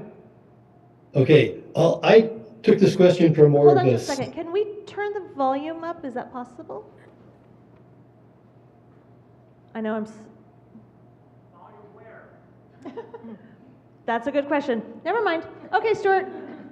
Okay, I took this question from a more systemic view.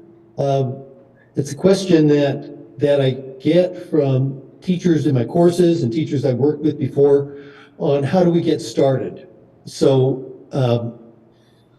the first thing that I would say is education. Teachers can't recognize twice exceptional learners if they don't know about it. And so in a school district that is just wanting to get going, the first thing really is education. And next is that understanding of disabilities and giftedness. When in my courses, I taught a course on exceptional learners of all kinds at the undergraduate level. Once they understood really what a learning disability is and what giftedness was, they got it. And so many times they would say, oh man, that's my boyfriend you're talking about, or oh, that's me. And people can understand it if they get a good examples. And then collaboration, having a problem-solving team that is made up of all the stakeholders, the student, the parents, the teachers, the school site administrators, and to have that particularly administrative support is vital for being able to educate exceptional learners. I'll go on to the joy, and that is something I experienced when I was teaching at the elementary level. I saw kids who had, they were in special education, they were receiving special education services for dyslexia or other specific learning disabilities. And at our school, we had kind of an open door. If you wanted to go ahead, if you had a strong interest in something, I would work with the student to develop uh, uh, individual investigation on the topic or creative production in that area. And I just saw changes of perceptions for the student who became known in the classroom, not just as the one who left to go to special education classes, but as the one who was that expert on sharks that other teachers wanted to come into their classrooms to talk to the kids. A change in perception in the classroom, change perception of self-perception of the student. They were known for something other than being basically like a deficit or deficient in something. And again, with the teachers, other people in schools, that change the perception just really made such a difference for kids. Thank you so much. And that issue of perception is I think so vital to what we're talking about. Sarah, what are 3 recommendations, but also that can morph into joys and challenges? So I'm going to start with normalizing mistakes and failure. I think it's so important. Like, our kids already know things are going to be hard, and so coming down on them when they forget to turn things in or forget where anything is or they're late to class doesn't help anything. It causes shame. It causes just so much like emotional reaction. So normalizing failures, normalizing regular mistakes, making room for them in their day and in your day, I think is important because it keeps them coming back to you because you don't want them to feel shame, and often we're their safe space, and that comes with accepting them so that they can accept themselves. In a very similar vein, I would say being your authentic self with them, especially if you yourself are twice exceptional. I learned real fast that my twice exceptional kids could see right through my masking.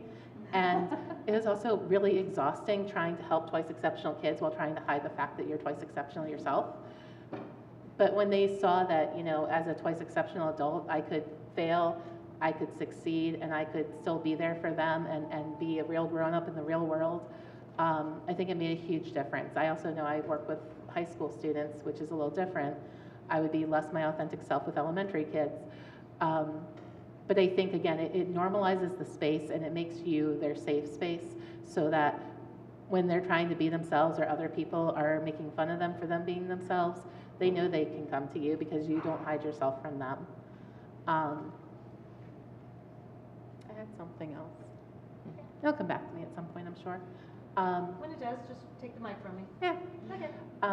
But I mean, as far as the joy part goes, and I mean, I miss being in the classroom every single day. I get to go to so many classrooms and see so many twice exceptional kids.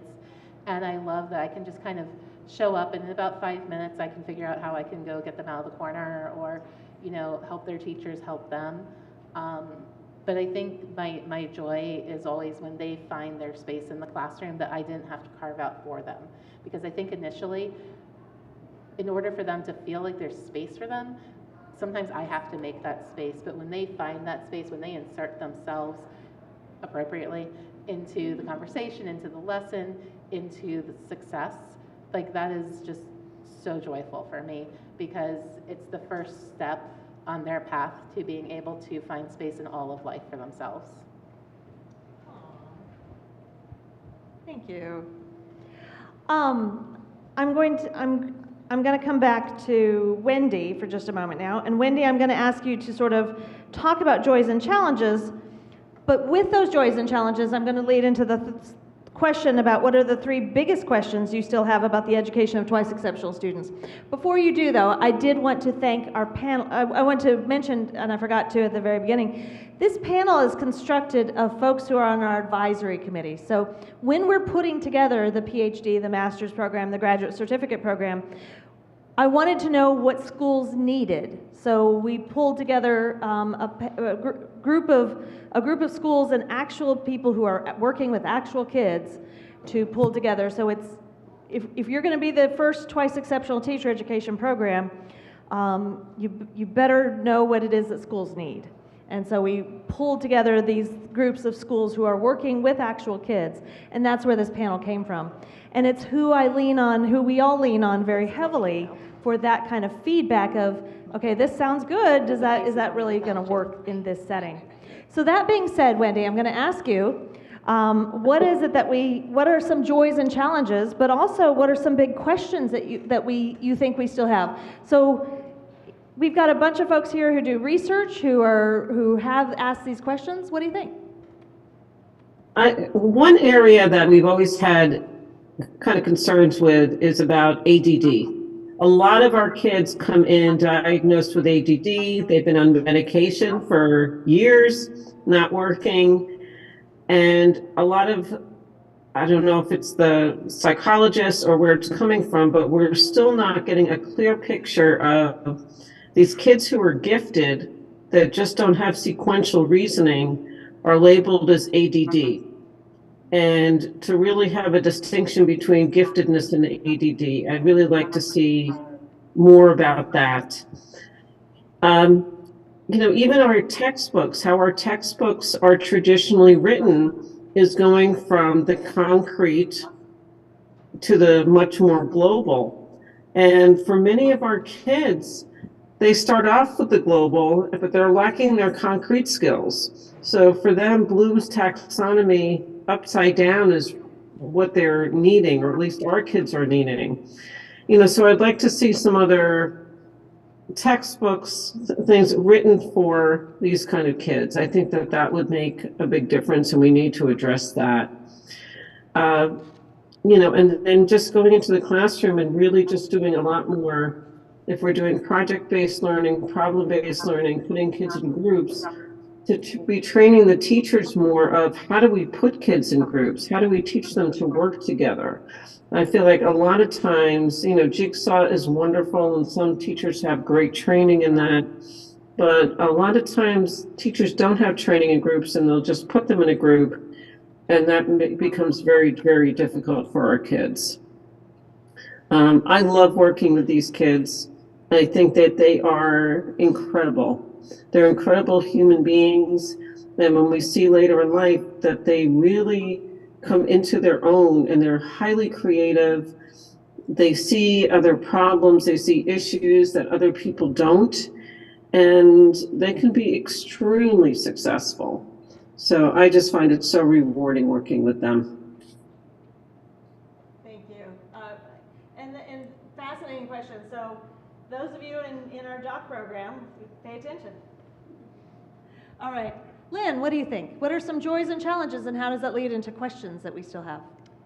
So joys and challenges, I feel like I can combine the joy and the challenge of each time you meet a new twice exceptional student, they are brand new, no two are the same, right? So part of the challenge is finding those keys to unlock their, I guess, inner awesomeness is one of my favorite catchwords. Because they have it in there, but sometimes it's really hard to find it. They have a lot of defense walls built up for various reasons, or even, they have that fixed mindset where they're saying no to every single thing. So finding that way to build a relationship, build a bridge, come in sideways, however you have to find that key.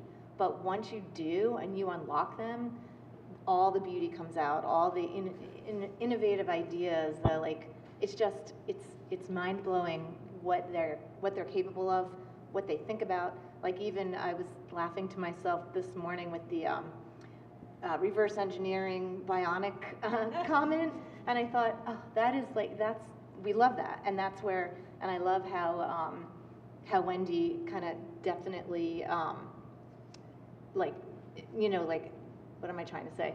Kind of like embraced that and said, if this were a regular classroom, that would be a great project, and yet have at it. So I feel like when those kind of things come out, you're like, wow, I never would have thought of that.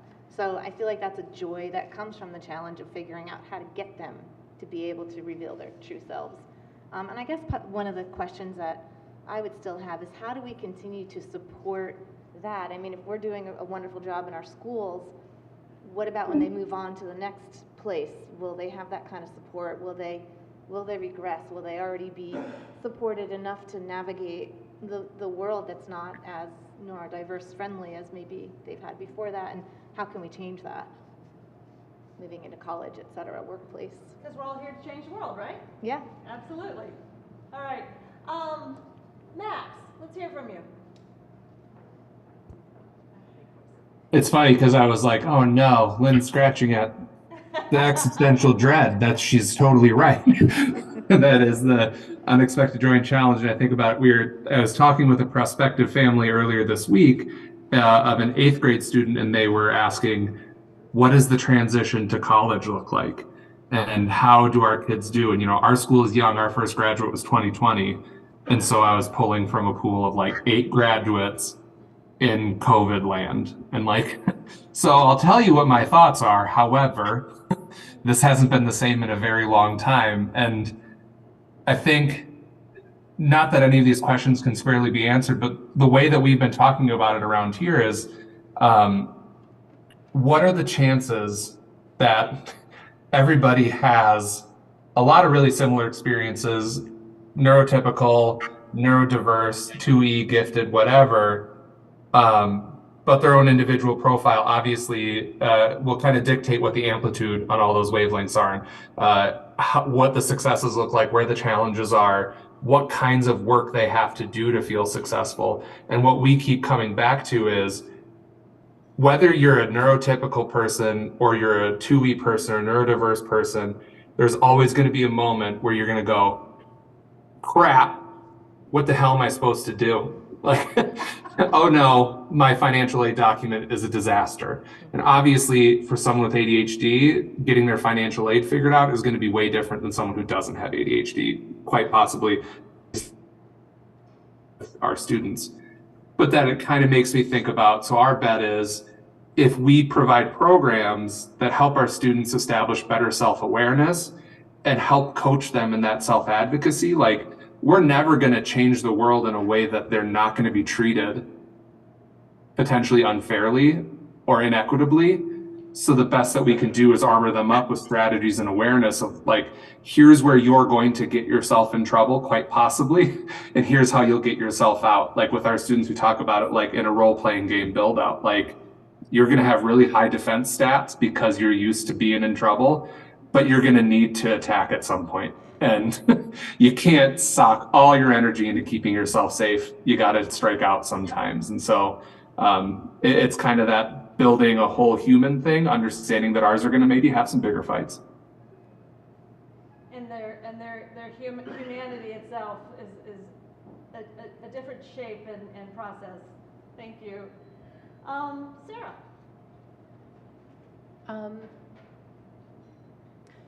So I talked about my joys some, and I think another one of my joys also is one of the challenges, which is, our Twice Exceptional kids love to push boundaries, and when they push boundaries, they frequently push way too hard, way too early, which is one of my great joys, because I love watching the discomfort of everyone else around them going, did they really just do that? And I'm like, yeah, it was pretty funny too. But at the same time, I think, that's also sometimes where silliness comes out and things that classroom teachers in general struggle with our kids.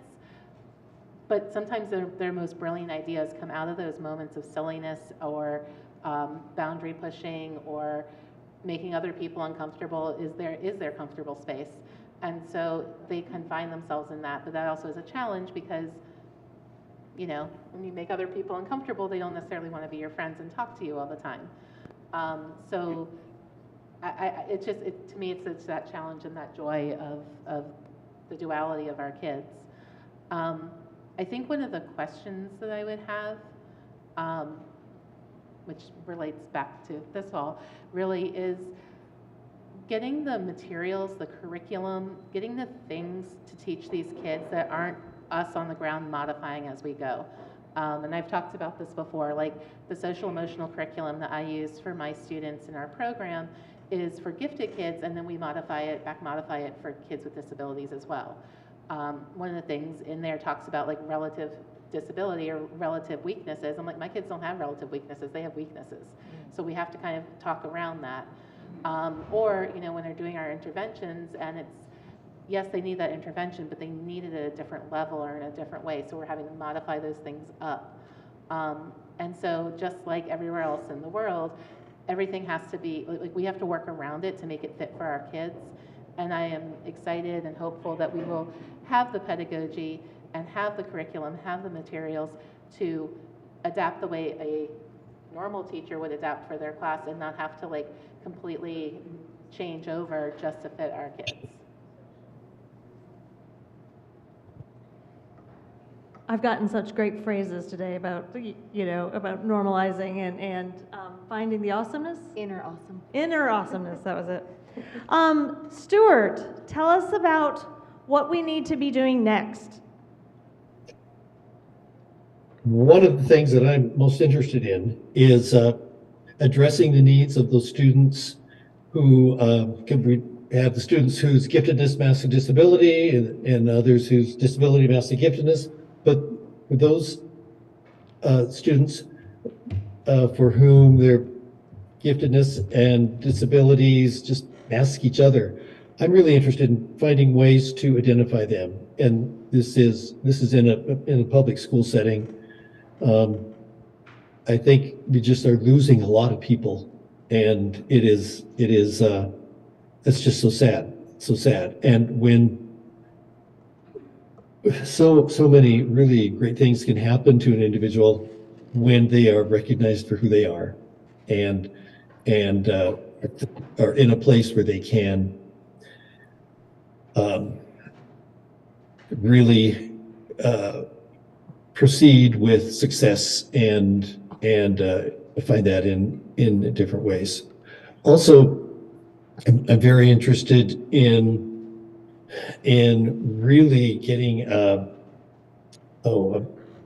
handle on the best way to utilize student strengths and interests, and as their challenges are being addressed also, but really making a difference and helping school systems see that for kids who with disabilities, that their identity is based on what they can't do, and the whole idea of we have to fix you, that kind of medical model. We need to fix you, and to really look at strengths. You know, when in meetings with parents, when we start off asking, so what is your child really interested in? What do they really like to do? What do they do well? That often throws them for a loop, because nobody's been asking that question. They're always telling them about all the things that student can't do. So focusing on strengths, both for the child and in communicating with parents, it is, I think it's just vital. We must find great ways to do that. And that definition of what strengths-based, what strengths-focused actually looks like, I think is a very important issue. Thank you so much. Are there any last words that anyone has gotten excited about or wants to say for this, and last words for our group here? Part of belonging is feeling heard, so I want to make sure that we're hearing you. Any questions? I think it's been a long day of thinking and interacting. Oh, what? Oh, I just wanted to say thank you for putting this together. You know, this is so needed. It's been needed for years, and I'm just so thrilled that you're getting this all together. So thank you. It is exciting to be at a place and a time where things are happening. So I'm thrilled that y'all are here. Y'all are the people who make Twice Exceptional happen. So I've been a little dizzy all day at the opportunity to interact with y'all and talk with y'all and learn from you. Tomorrow is a shorter day. We do start at 8:30. We're going to learn a little bit about the history of Twice Exceptional here at Cleveland State and so it started a while back. We're losing some folks to illness. There's apparently illness going around, so I know that one of our panel speakers has had to drop out. I hope you all come back. I hope everybody comes back tomorrow because I'm a little getting concerned about the waves of illness that are going around. But we start again at 8. Registration and coffee and water will be available at 8 o'clock. And we will start at 8:30. Sessions will go from 9, be in the morning. And then before lunch, we'll have a late lunch. We'll have a really exciting panel on diversity issues, diversity strengths and issues amongst Twice Exceptional. So I hope you stay with us for that last exciting panel. We have some very interesting folks who will be presenting on that. So I thank you all from the bottom of my heart. I thank you for coming. People tell me all the time of why do you work on Twice Exceptional? There aren't enough kids. And I'm like, there are lots of kids. We just haven't found them. In the middle of an education crisis, in the middle of budget cuts, in the middle of a world gone haywire right now, I thank you all for your attention and for coming today. And please sign up for dinners, because even though most of y'all are like, I'm tired, I can't even people anymore, by about 6 o'clock, you might want to people again. So if you sign up for dinners, you can go ahead and have a chance just to kind of recover, go get a snack, go get a nap, and then meet with some other folks. A lot of y'all from are out of town, so I'd love for you to sort of experience Cleveland. I, unfortunately, have a board meeting, because of course I do. And so we will be going to that. So thank you all very, very much. Don't we, Wendy? What? In 107. All righty. So such is the life. Thank you all very much, and we will all see each other tomorrow. Smile and wave at each other. Thank you online. Goodbye. Let's do the Zoom wave, shall we? There we go. Bye, y'all.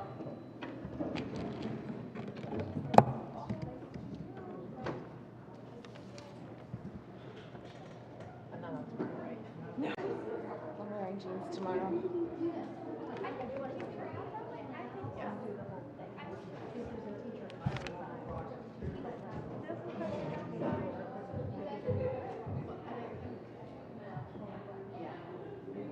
Lynn, thank you so much.